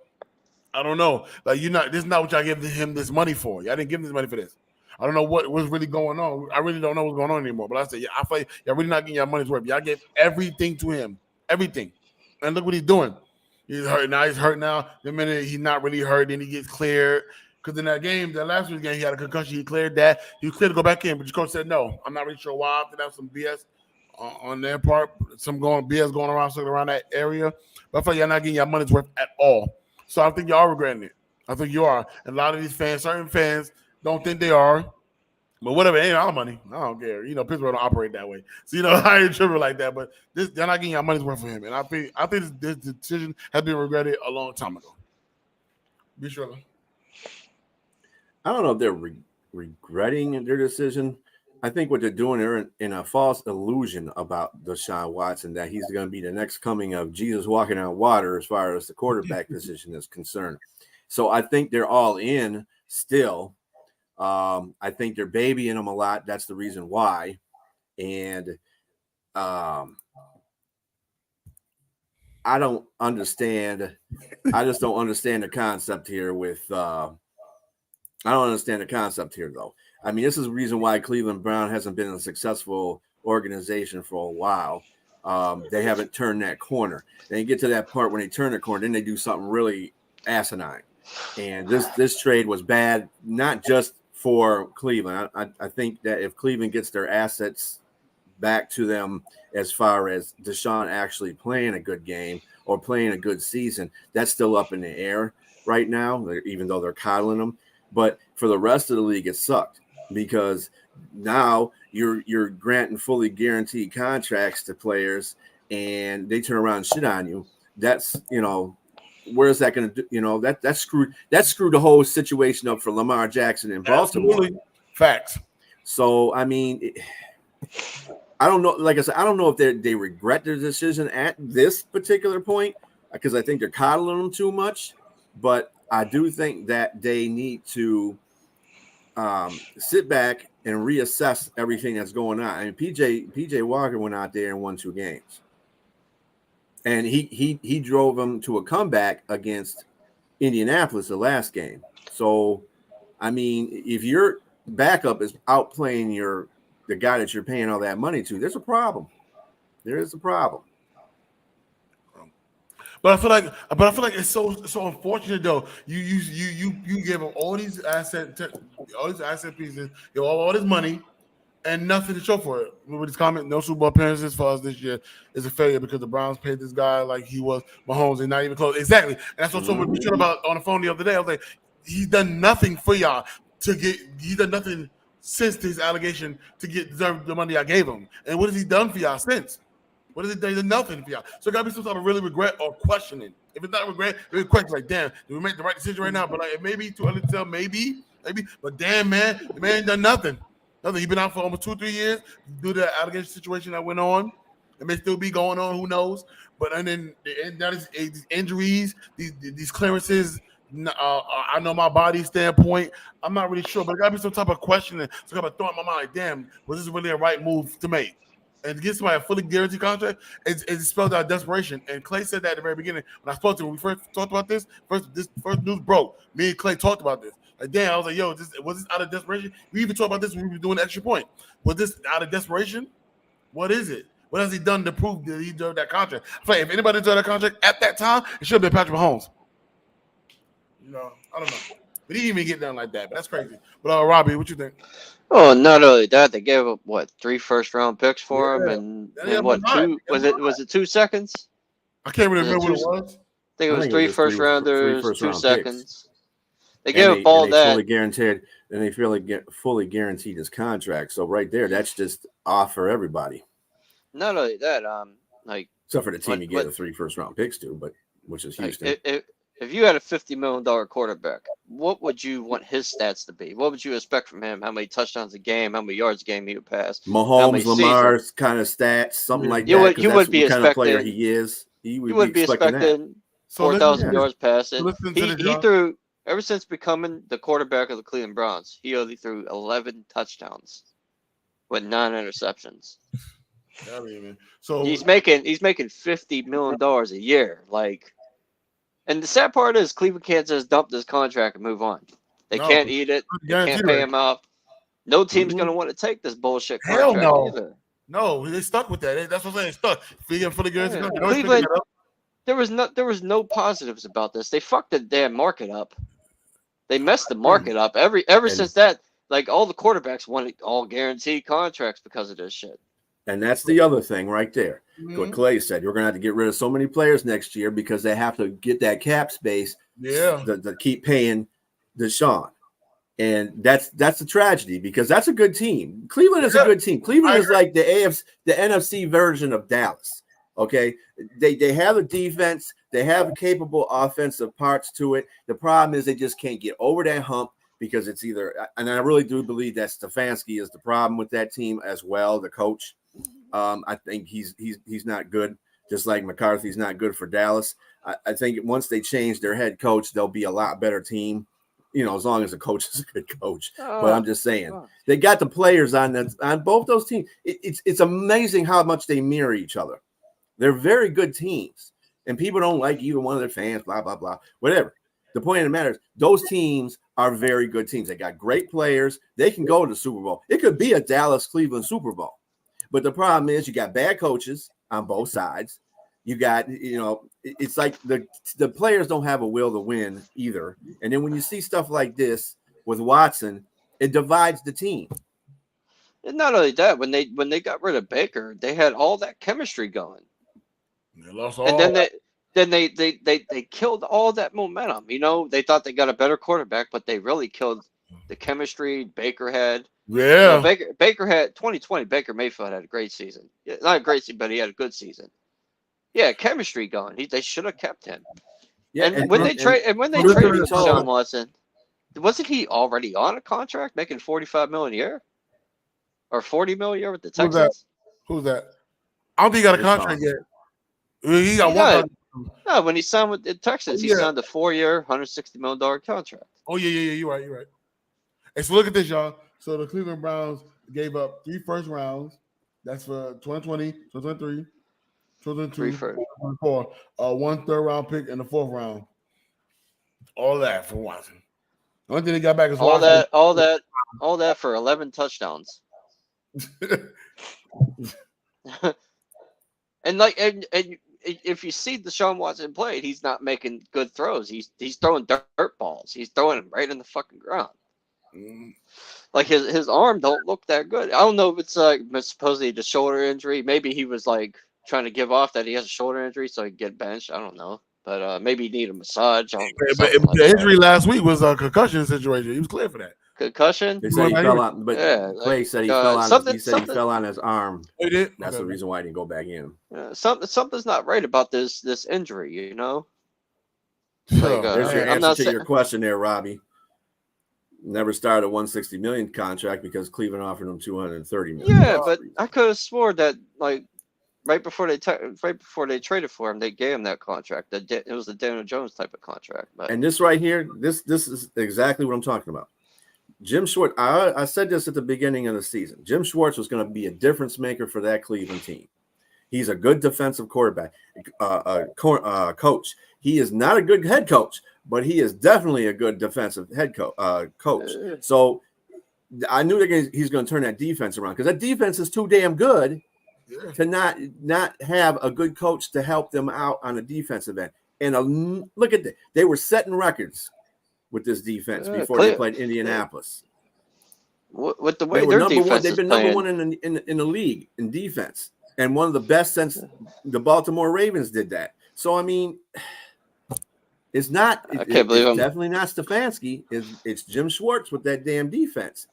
They got a good offensive coordinator or a good head coach making the plays. Man, they could be all the hell up there, and they could be winning that division right now. But. And P.J. Walker played good for them in 2 games. Don't let him win his 3rd one. P.J. Walker is a capable quarterback. He's been that. He's kind of like the Taylor kid, Tyrod Taylor. Tyrod Taylor. He plays like Tyrod Taylor. He's a very good quarterback.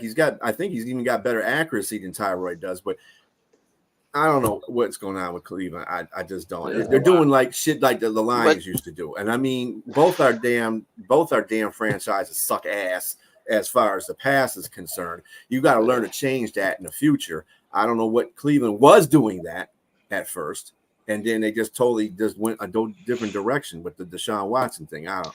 They should have kept Baker. They should have kept Baker. You know, we got all that money, all that asset just for him. So I agree. They killed all that chemistry with the quarterback by trading for Watson and letting Baker Mayfield go. I still believe to this day, if they would have released Baker before the draft, he would have been a Pittsburgh Steeler. Nah, I don't. I don't think. I don't. No, I ain't gonna. No, I heard the Steelers were very interested in Baker before the draft.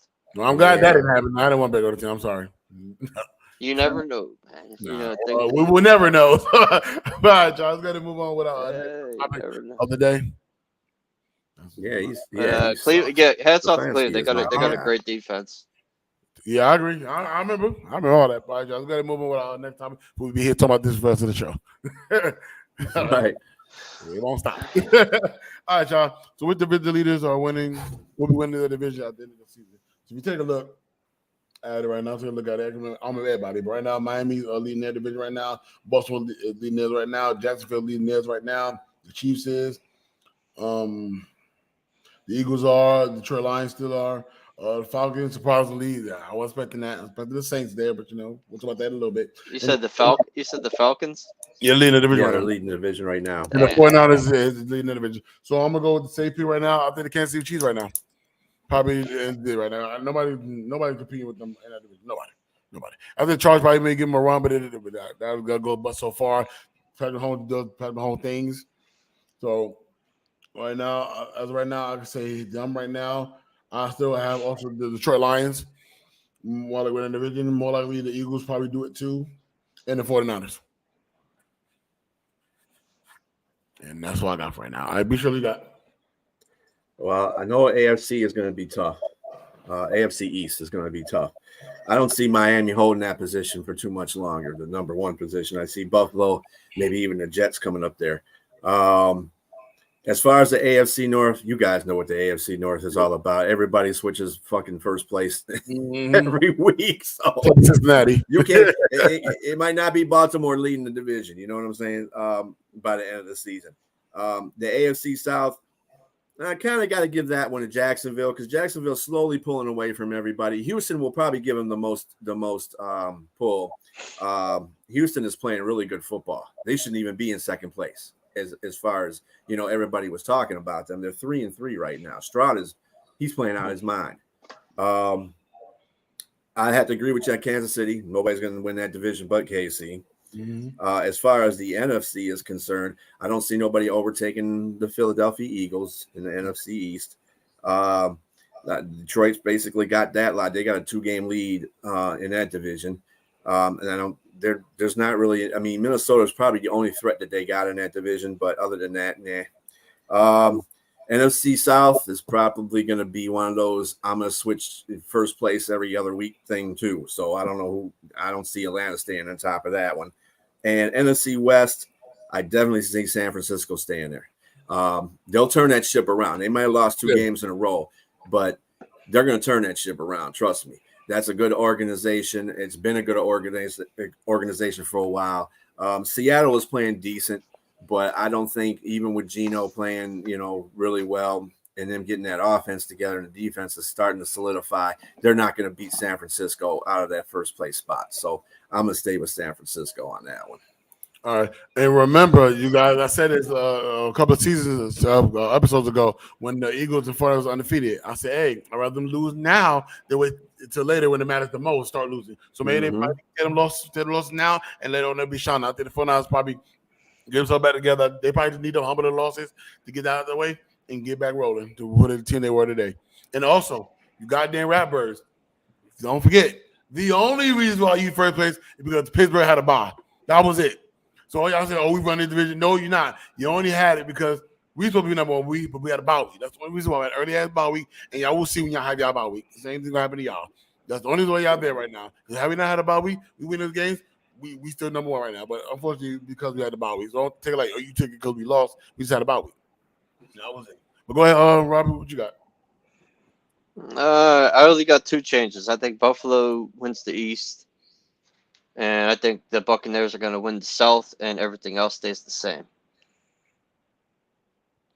Mm-hmm. And the Raven fans, we're 6-1 against you. last 7 matchups. Hey, Clay, I see you had put that one up there about this one right here, this comment. What 2 divisions do you think that have a team that has true control of? I was interested in hearing that opinion from you. So what was the question? What 2 teams has complete control of? No, he said that it was a lot of parity in the NFL right now, which I agree with. There's only a couple of divisions he can say that a team has truly control of. I'm sure one of them's Kansas City. I don't know who the other one's going to be. All right, Kansas City and the other one would be Philadelphia Eagles. would be the only 2 I would say. Yeah, that has real strong notions at it. But all right, we're gonna move on with our next topic. All right, y'all. Well, Brian Stanley finished the season as the Chargers head coach. He's not the only one that should be in this conversation.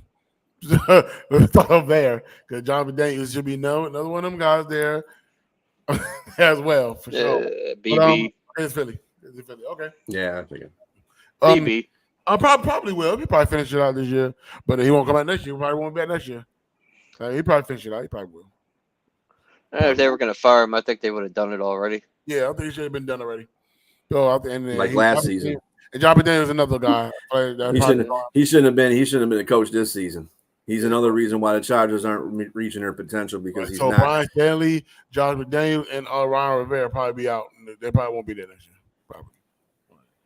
Ron Rivera is getting to the point where Chargers are the AFC Vikings, inconsistent. And they got a team. They got a very good team. Yeah, that's what really kills me. They play hard every game, and they just can't get over certain humps because they make too many mistakes. They make the most dumbest decisions.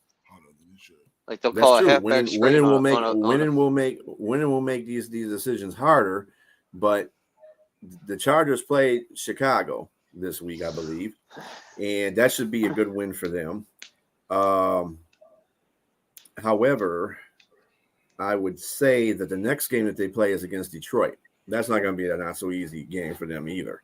And then, they play their division too. They got Kansas City in there. They seem to have good battles with the Raiders all the time. Denver, I don't know what that's going on, but they could probably win that game.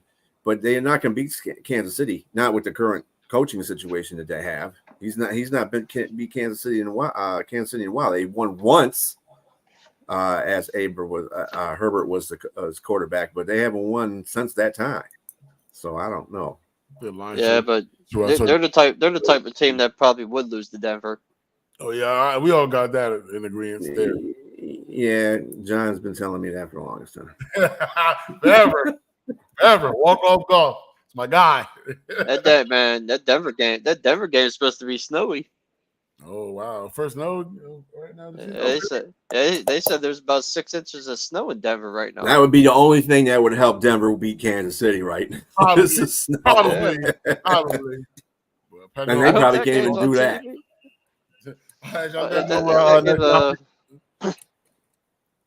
All right, y'all. Impressed with Jordan Addison's first start at wide receiver 1? I'm going to say yes. He balled out, man. He had a crazy catch where that should have been an interception. He snatched it and ran right into the end zone before halftime. That was crazy. That was a dog move right there. I was like, wow. He stepped up when they needed him to. Because I was looking at hopefully what's the Osborne in his name? Osborne. But I was gonna start my fantasy, but I'm glad I didn't. But Joe, I said yes, man. He stepped up in a big way. He's supposed to be projected to be one of my guys. Isn't this Kenny Pickett former wide receiver in Pitt? Yep, Kenny Pickett's senior year. That Jordan Addison. Okay, I thought so. Jordan Addison was Kenny Pickett's number 1 receiver. Okay, then there it is. Okay, yeah. So hell yeah. So when just get back, I think they can. And you want to know something else? Jordan Addison has 16 touchdowns receiving that year with Kenny Pickett. Oh wow! And over 12. There it is, man. He did. But Jordan Addison did go to USC. He transferred. Yeah, he transferred when Kenny Pickett was gone. I don't blame him. Kenny Pickett was gone. He wanted a quarterback. I don't know who was in USC though. I get it, but that's what I'm saying. Man, when JJ's get back, this could be a great 1-2 punch, man. He was projected to be that once he was drafted over there. with Jay Jettis. So yeah, man, he stepped up in a big way, and they put up some numbers on the 49ers team, and they did against the 49ers. You know what I'm saying? So that's impressive, man. So yeah, I definitely was impressed. Definitely was impressed with his performance. He's gonna be like 1.3 and 2 TDs. Yeah, he's great. He's gonna be the most impressive. The most impressive part I saw about that game is that particular play where he snatched that football from that, and that's not a rookie corner either. That was a veteran corner he did that on. So it was that Ward, wasn't that on Ward? He did that on Javavius. Ward. Yeah. That so I mean, to me, that's dog material right there. That's dog material. That dude he can take the number one spot, which in a way. You got to look at it like this. We know Justin Jefferson is the man, okay? But when you have a number 2 receiver that comes in there and plays like a number 1, and your number 1 receiver's contract is coming up, think about that. Because me personally, I'd be signing Justin Jefferson. But teams out there aren't looking at stuff like that. You know what I'm saying? If they see something happening, now Justin Jefferson won't be playing today either, you know? So it all depends on how Addison comes back from that and plays. If he plays well today, then it's going to get harder for that signet. But let me ask you a question though. Let's just say Addison does put up big numbers. You think they're not going to stop them from signing Jay Jettis? I don't think so. They're going to sign him anyway. Yes, to Corey. With your stupid LT over Barry stuff, he ain't better than Barry. Sorry, buddy. If it wasn't for Barry, there would be no LT. I wonder if the Vikings are going to go and have a decision to keep one. Nah, they're going to sign Jay Jettis. They're not going to move on from Jay Jettis at all. The smart thing is to sign him. Yeah. I don't know. Okay. What if they let Cousins go? I heard rumors he might not get in there. If they let Cousins go, I'm just saying, if they let Cousins go, I don't think JJ stays. They're gonna sign him anyway. They're gonna find out the quarterback. They're gonna sign him anyway. No. Arguably, probably the best receiver in the game behind Tyreek Hill. Go. I know. Browns fans are hoping that Vikings trade for Watson. I wouldn't say Quentin Johnson is looking like a bust. I give every player at least 3 years to make that determination. He's just probably not. He's not in the rotation. I don't know. Facebook user.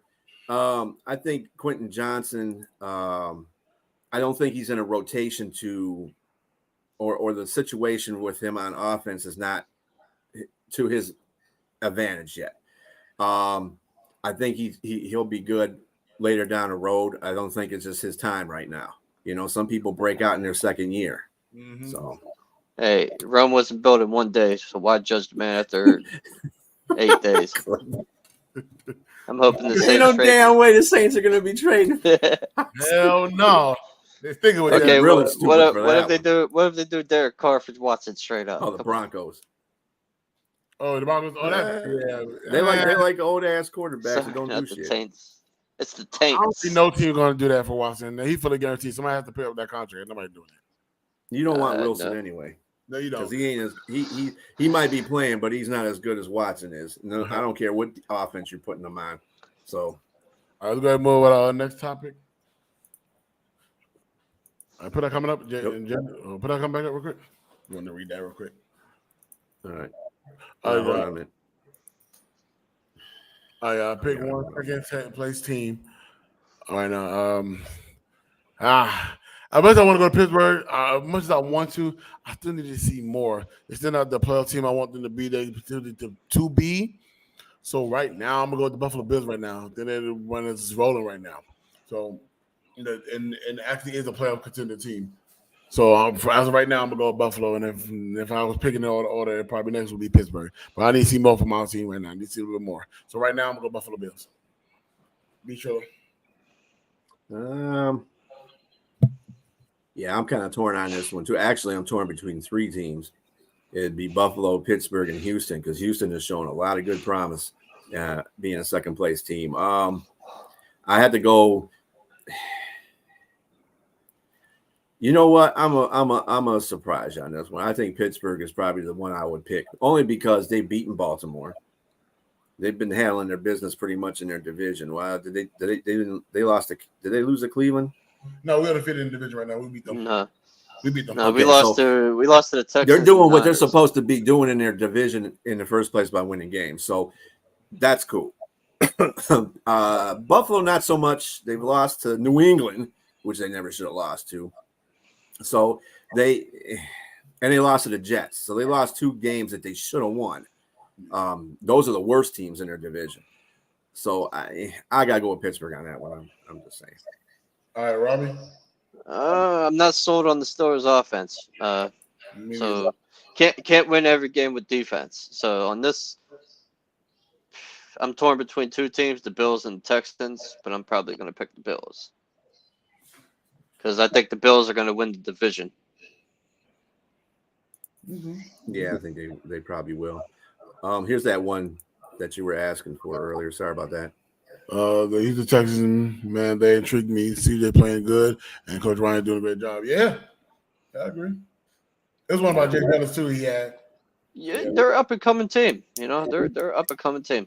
So, yeah, it is. Well, losing Matt Milano for real was bad. Yeah, that's a bad one. White wasn't so bad because they won without White before. Yes, so, actually, I'm sorry. This is the one that you wanted to see. Yeah, exactly. Jada's going to the top market. They can get significant value if they trade them. NFL is a business at the end of the day. But they're not. I'll get that. But they're not going to let him go. No, of course they get back.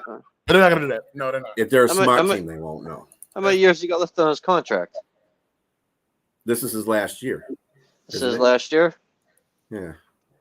Yeah, they got to pay him. They're not letting him go. Yeah, of course he's valued, but they're not. Yeah, but most teams ain't going to want to give up a lot of compensation, and on top of that, you got to give them a I'm sure they'll listen, but I don't think they're going to do it. I think they'll listen, but I don't think you got to give up and pay them. Yeah, it's true. That's on the organization. You got to see if the Vikings are smart. If they smart, they keep them. You know, and if they got to let a player go at the end of their contract coming up, it would be Addison. He would be, you know, as long as he continues to put up numbers as a wide receiver too, they could get rid of him. But I would never get rid of Justin Jefferson. Hey, they signed. He will be signed. What's purple and been choking for 50 years? The Minnesota Vikings. I'll go to move on with our next topic. Trying to sit your ass down. Normally, I take over this for this segment, but I don't have one. I'm gonna take. You don't have one. I don't, but I think Bishula does. They say yeah. When say yeah, I'm gonna be sure to take over for sit your ass down. I'll have one this week. Hopefully next week I have one. Okay.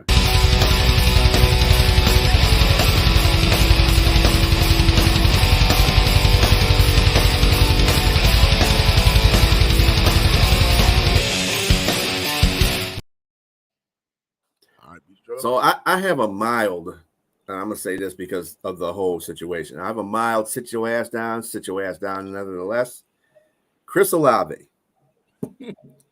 got arrested Monday night for reckless driving. Now, when I say this, doesn't make the offense any worse or any less, but he was going 70 and a 35.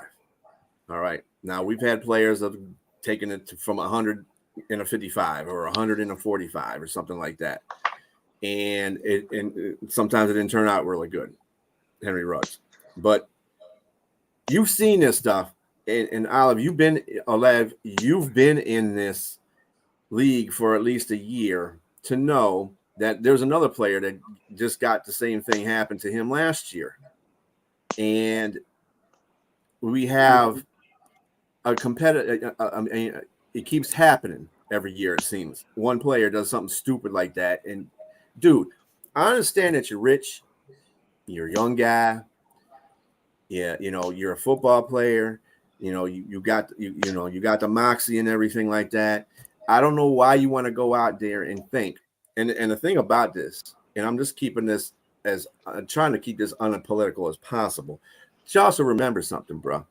You are a black man that has money, driving in New Orleans with a car, a fancy car, right there. That's going to draw police. All right, that hasn't changed in this country, unfortunately. That's just the way shit goes. And you're going to try to go 70 miles per hour in a zone you should be only going 35 miles an hour and think you ain't going to draw anything. Dude, I don't care how much money you have. At the end of the day, like I said before, you are still a man of color, and they are still going to judge you for that. Doesn't make a difference about how much money you got. Stop doing dumb shit like that. I understand that you want to do stuff and you fancy free and footloose, but no, don't do that.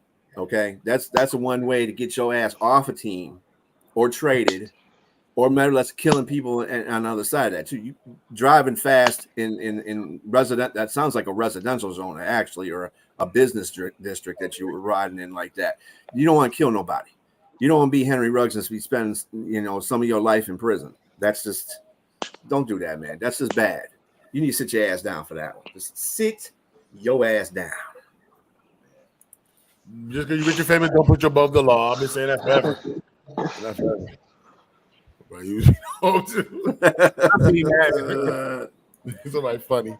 Yep. I appreciate you, Bishop, for that. We'll go move into our Monkey's Tale of the Tape. We got that right? Yeah, we got that.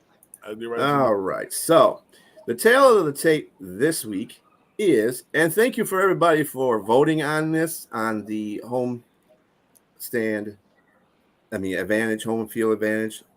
Thank you for voting for this. But this is your Monkey's Tale of the Tape. Okay. This week we have Pittsburgh playing Jacksonville. This is in Pittsburgh. The all-time record between these two is 12-13 or 13-12, whatever way you want to look at it. Pittsburgh has the lead in that. It's been this has been a pretty competitive series. It goes back to playoff games too. And these two have been at it in the playoffs. For Jacksonville is, give me some stats for Jacksonville. Jacksonville is 13th in pass offensively, 12th in rush offensively. That's pretty good. But their defense is 32nd against the pass, something that Pittsburgh needs to key upon. But they're 6th against the rush. So don't run too much. Keep it honest, but don't run too much. Steelers, on the other hand, are 28th against the pass, or 28th passing in offense, 29th rushing. So, I mean, passing, you got to take what you get against that 32nd ranked defense. I think that's where you should go. That's where you should go. You got Deontay, you got Pickens, you got just about everybody. This fire move is still off, but that's okay. You can contend with that. Have Jaylen Warren coming out the backfield. I would, in fact, if you want to rush the ball, I would start Jaylen first and just have Harris carry the heavy loads like on 3rd and 1 or something like that. Push the hell out of that. But their pass defense is ranked 14th. So that'll be a good battle right there. I think that they need to start Joey Porter. I agree. This is the game to do it. Just start Joey Porter. Start him. Make Patrick Peterson safety. I don't give a damn what you do with whatever. Just start Joey Porter. That's detrimental to your defense. You got Watt. That's going to happen. Hayward's coming back. I heard this week. Hopefully next week. Oh, hopefully next week. Okay. But that's good though. So if you do that, you can see what's going on with your defense with Joey Porter as a starter. They're 23rd. They got 23rd rush defense. So that's going to be a little bit hard because I think Jacksonville is going to rush they're going to run the ball a lot against the Steelers because of that defense. They might not be as good stopping the pass. They may be good stopping the pass as far as the Steelers are concerned, but stopping the run, no, they're not going to be so great. But I think in this one it's going to be run versus pass. So whoever wins that battle at the end of the day, Jacksonville is definitely going to have to control the ball, keep it away from Pickett and Pickens and Deontay and Jaylen Warren and company because I just think Pittsburgh will have a better shot at them. 32nd rank. Man, you gotta be letting everybody pass on you. And I think it was Jacksonville this week that had, or a week before or something like that, had one of their cornerbacks said, "Well, he didn't go against our secondary." Dude, you're 32nd in pass defense. Shut up. Yeah. That's why I hate when corners get on there. They don't look at the stats. They just talk all that stuff. Dude, whatever. Shut up. So for me, I think that Pittsburgh does what they usually do and sneak away with this one. 24-23. It's gonna be a close one. No, I appreciate that. Monkey tell us to take. I just get right to our pick'ems. Okay. All right, y'all. And we got the point spread up here. I kind of like that. We spread it pretty sure. Yeah. All right, y'all. So, as we know, the Tampa Bay Bucks lost to Buffalo on Thursday night, so we don't got to talk about that. But I did have Buffalo winning in that game. Be sure, who'd you have? Robbie? Yep. Yeah, okay. Robbie, you had Buffalo? Robbie? I don't know if we can hear. What the? There you go. We can hear you now. We can hear him. Okay. All right. So right now we'll go right now, and then when he gets back, we'll go pick him off that. All right, y'all. So we'll go right into our first game. We got the Rams at Dallas. I'm gonna go with Dallas here. I'm gonna go Dallas here because they're home. They're good defense. Yeah, I'm definitely going with Dallas at home. Yeah, Dallas shines when they're at home. So yeah, I'll go with them. Do. All right, we got Minnesota at Green Bay. I'm gonna go Minnesota. I'm gonna go Minnesota. Yeah, I'm definitely going Minnesota with this. I think Green Bay's defense is overrated. I think their cornerbacks are overrated. Jair Alexander has not been playing well at all. Dobbs hasn't been doing his job. Just Green Bay is a mess right now, and they're trying to find their way. So I think Minnesota will win that game at Green Bay. All right, we got Atlanta at Tennessee. This should be a pretty interesting game right here. So I'm hoping that Henry has a big game. I kind of into fantasy reasons, but Atlanta has been a little shifty now, like not giving up on certain games. Man, they keep fighting. So I guess I'll go Atlanta. I think Atlanta may go in there.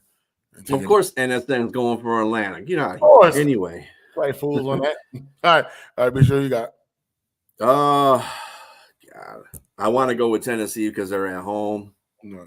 But Tennessee is just not a very good team right now. And Atlanta just came off a good win against Tampa Bay. I'd have to go with Atlanta on that one.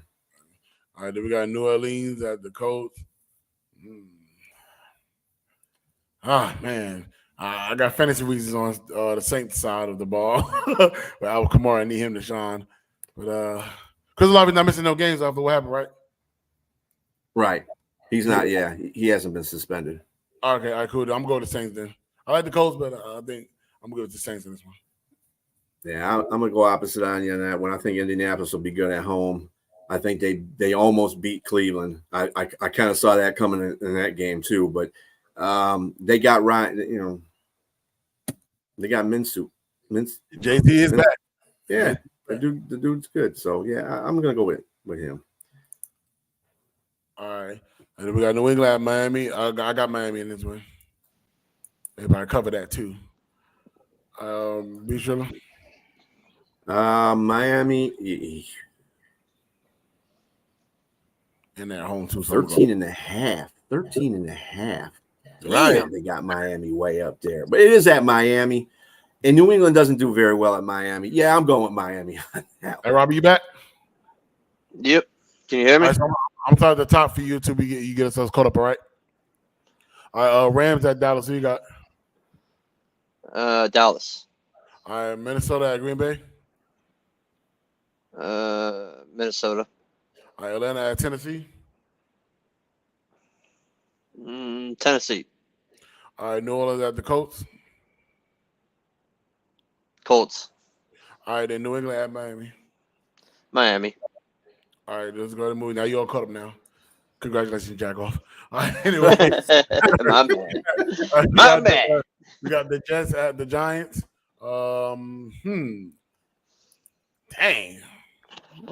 I'm gonna go with the Giants here. They're at home. I'm gonna see what they can do at home.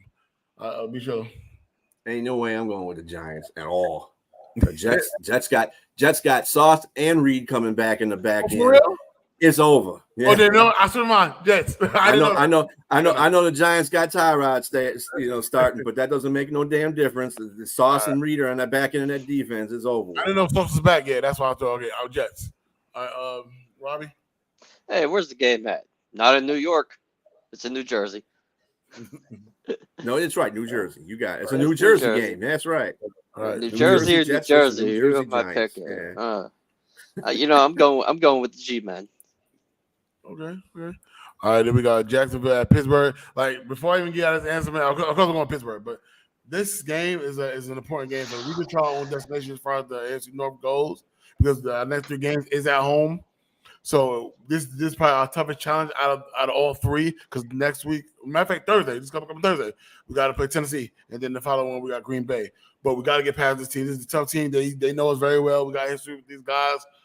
I think we won last against them after we played them. At least in memory. So this is a very, very tough game. Go either way. But I'm gonna go Pittsburgh. We're at home, man. So I think we should have a chance. But it's gonna be tough though. It's not gonna be no walk in the park. So I can see a potential 2.1 point win. I'm gonna go Pittsburgh. Be sure. You heard me. I said Pittsburgh 24-23. All right, Robbie. Steelers. Can't go against them. All right, in Philadelphia. I'm pretty sure Marty said that. You just mad we beat your team. Hey, does NSN stand for normal sad news? Oh my God! Philadelphia, Washington. I'm gonna go Philadelphia there. Be sure to. Yeah, this was a close game last time. I don't well, know. This might be. This might not be the game, but Philadelphia is definitely going to be Washington on this one. And I think they're going to actually, if they beat Washington by more than 2 touchdowns, bye for coach. All right, Robbie. What game are we on again? Philadelphia and Washington. Philadelphia, easy. All right, we got Houston at Carolina. We got both of the rookie quarterbacks from this draft going at each other. I'm gonna go Houston though, guys. CJ is going crazy right now. Yeah, so I'm taking Houston. Way taking Houston over Carolina. All right, Robbie. This is another easy one. Houston. All right, then we got Cleveland at Seattle. This is actually gonna be a good game, man. I actually like this matchup. I actually like that, but I'm gonna go with Seattle because for divisional reasons. So sorry, Clay, but you know how it is. But I'm gonna go Seattle there. I'll be sure. This is going to be a tough one. I don't know if Cleveland gave up a lot of points in Indianapolis, which was surprising to me with their defense.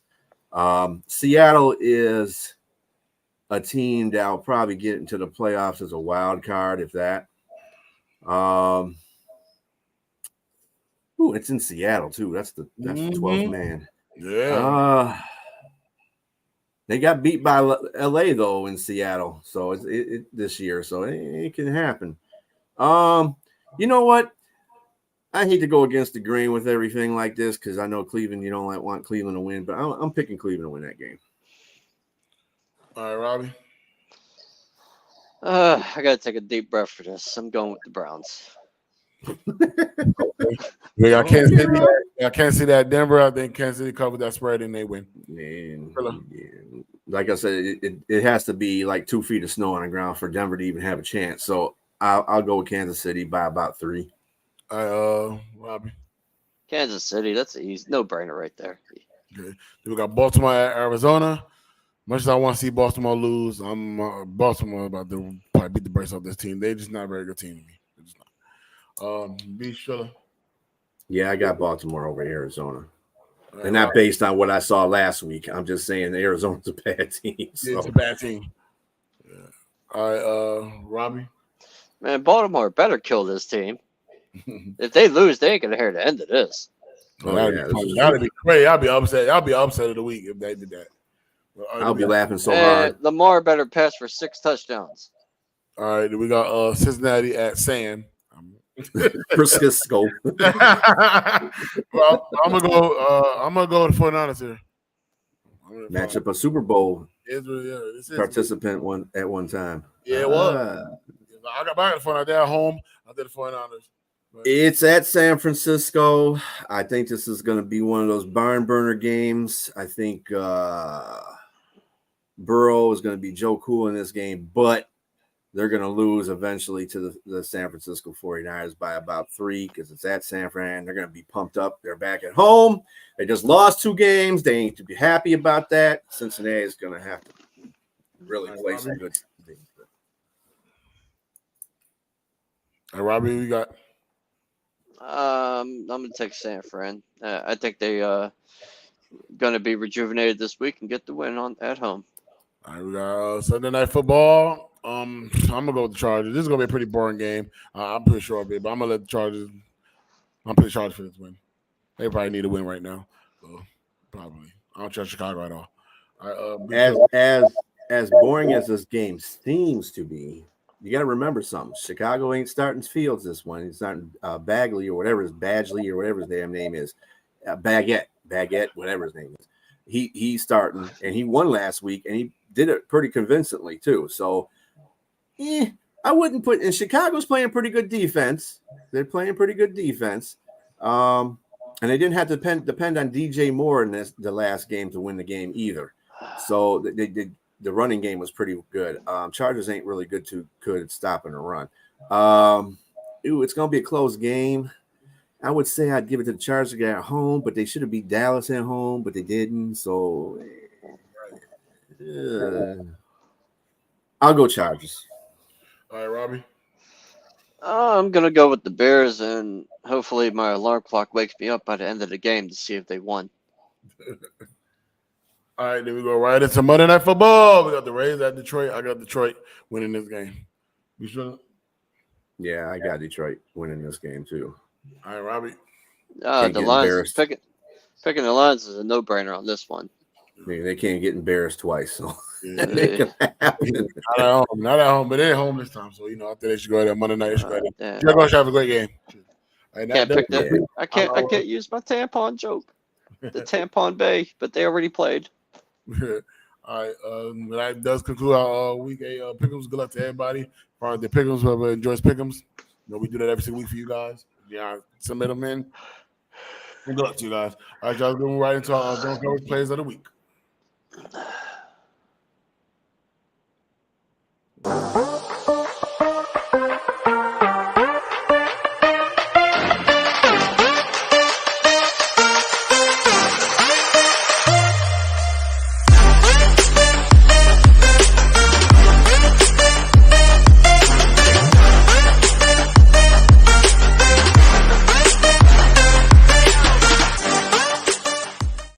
Those were the players of the week.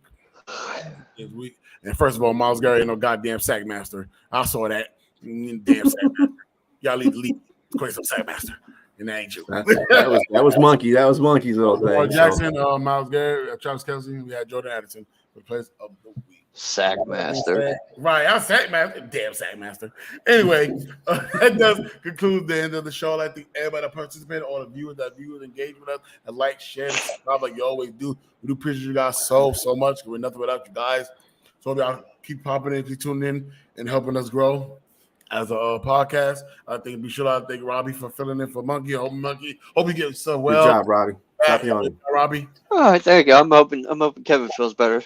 Yeah, me too. Yeah. We appreciate you so much. And viewership. So, like I said, we'll be back next week, same time and place.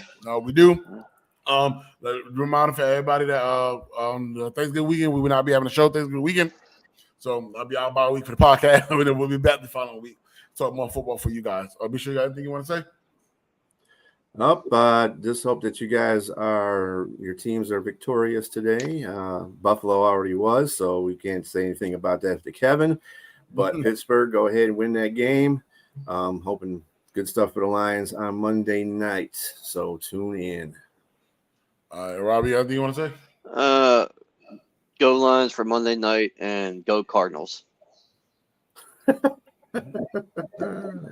Oh, and thank you, Robbie, for filling in for Kevin. You did an awesome job. Thank you, and thank both of you for letting me come here. Oh yeah, for sure. Always, man. Thank you very much. Oh yeah, one more thing for everybody. Hold on, y'all. I got something for everybody. Yeah, thank both of you for letting me be here. I'm back to see it. You see it? What does it say? I see something. See. Oh, happy Halloween! Yeah. We take the virtual screen back. Yeah, there it Halloween. Is. Everybody. Halloween is trade deadline day too. It is. That's why when everybody hope you got all the costumes, the children get all the candy you want, and they take it from them at the end of the day because they don't need all that candy. I'm saying, but What are you dressing up as, John? You going trick or treating this year? I'm gonna dress up as a jag-off. What does a jag-off dress like though? That's I don't know. Hey, look at Matt Canada, and you get the idea. It is. Oh. I'll get that. All right, y'all. Let's go to get that put down. Let's go to, get the final thought up. So we go and get up out of here. I'm going trick or treating as Matt Canada.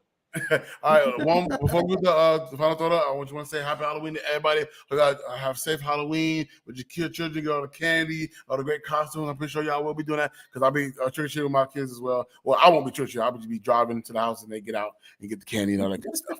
But happy Halloween. Hope everybody have a safe weekend. Hope everybody has a great game today. Those who you want to win, pretty sure you guys want your teams to win. But good luck to everybody. Let's go and get this final thought put up.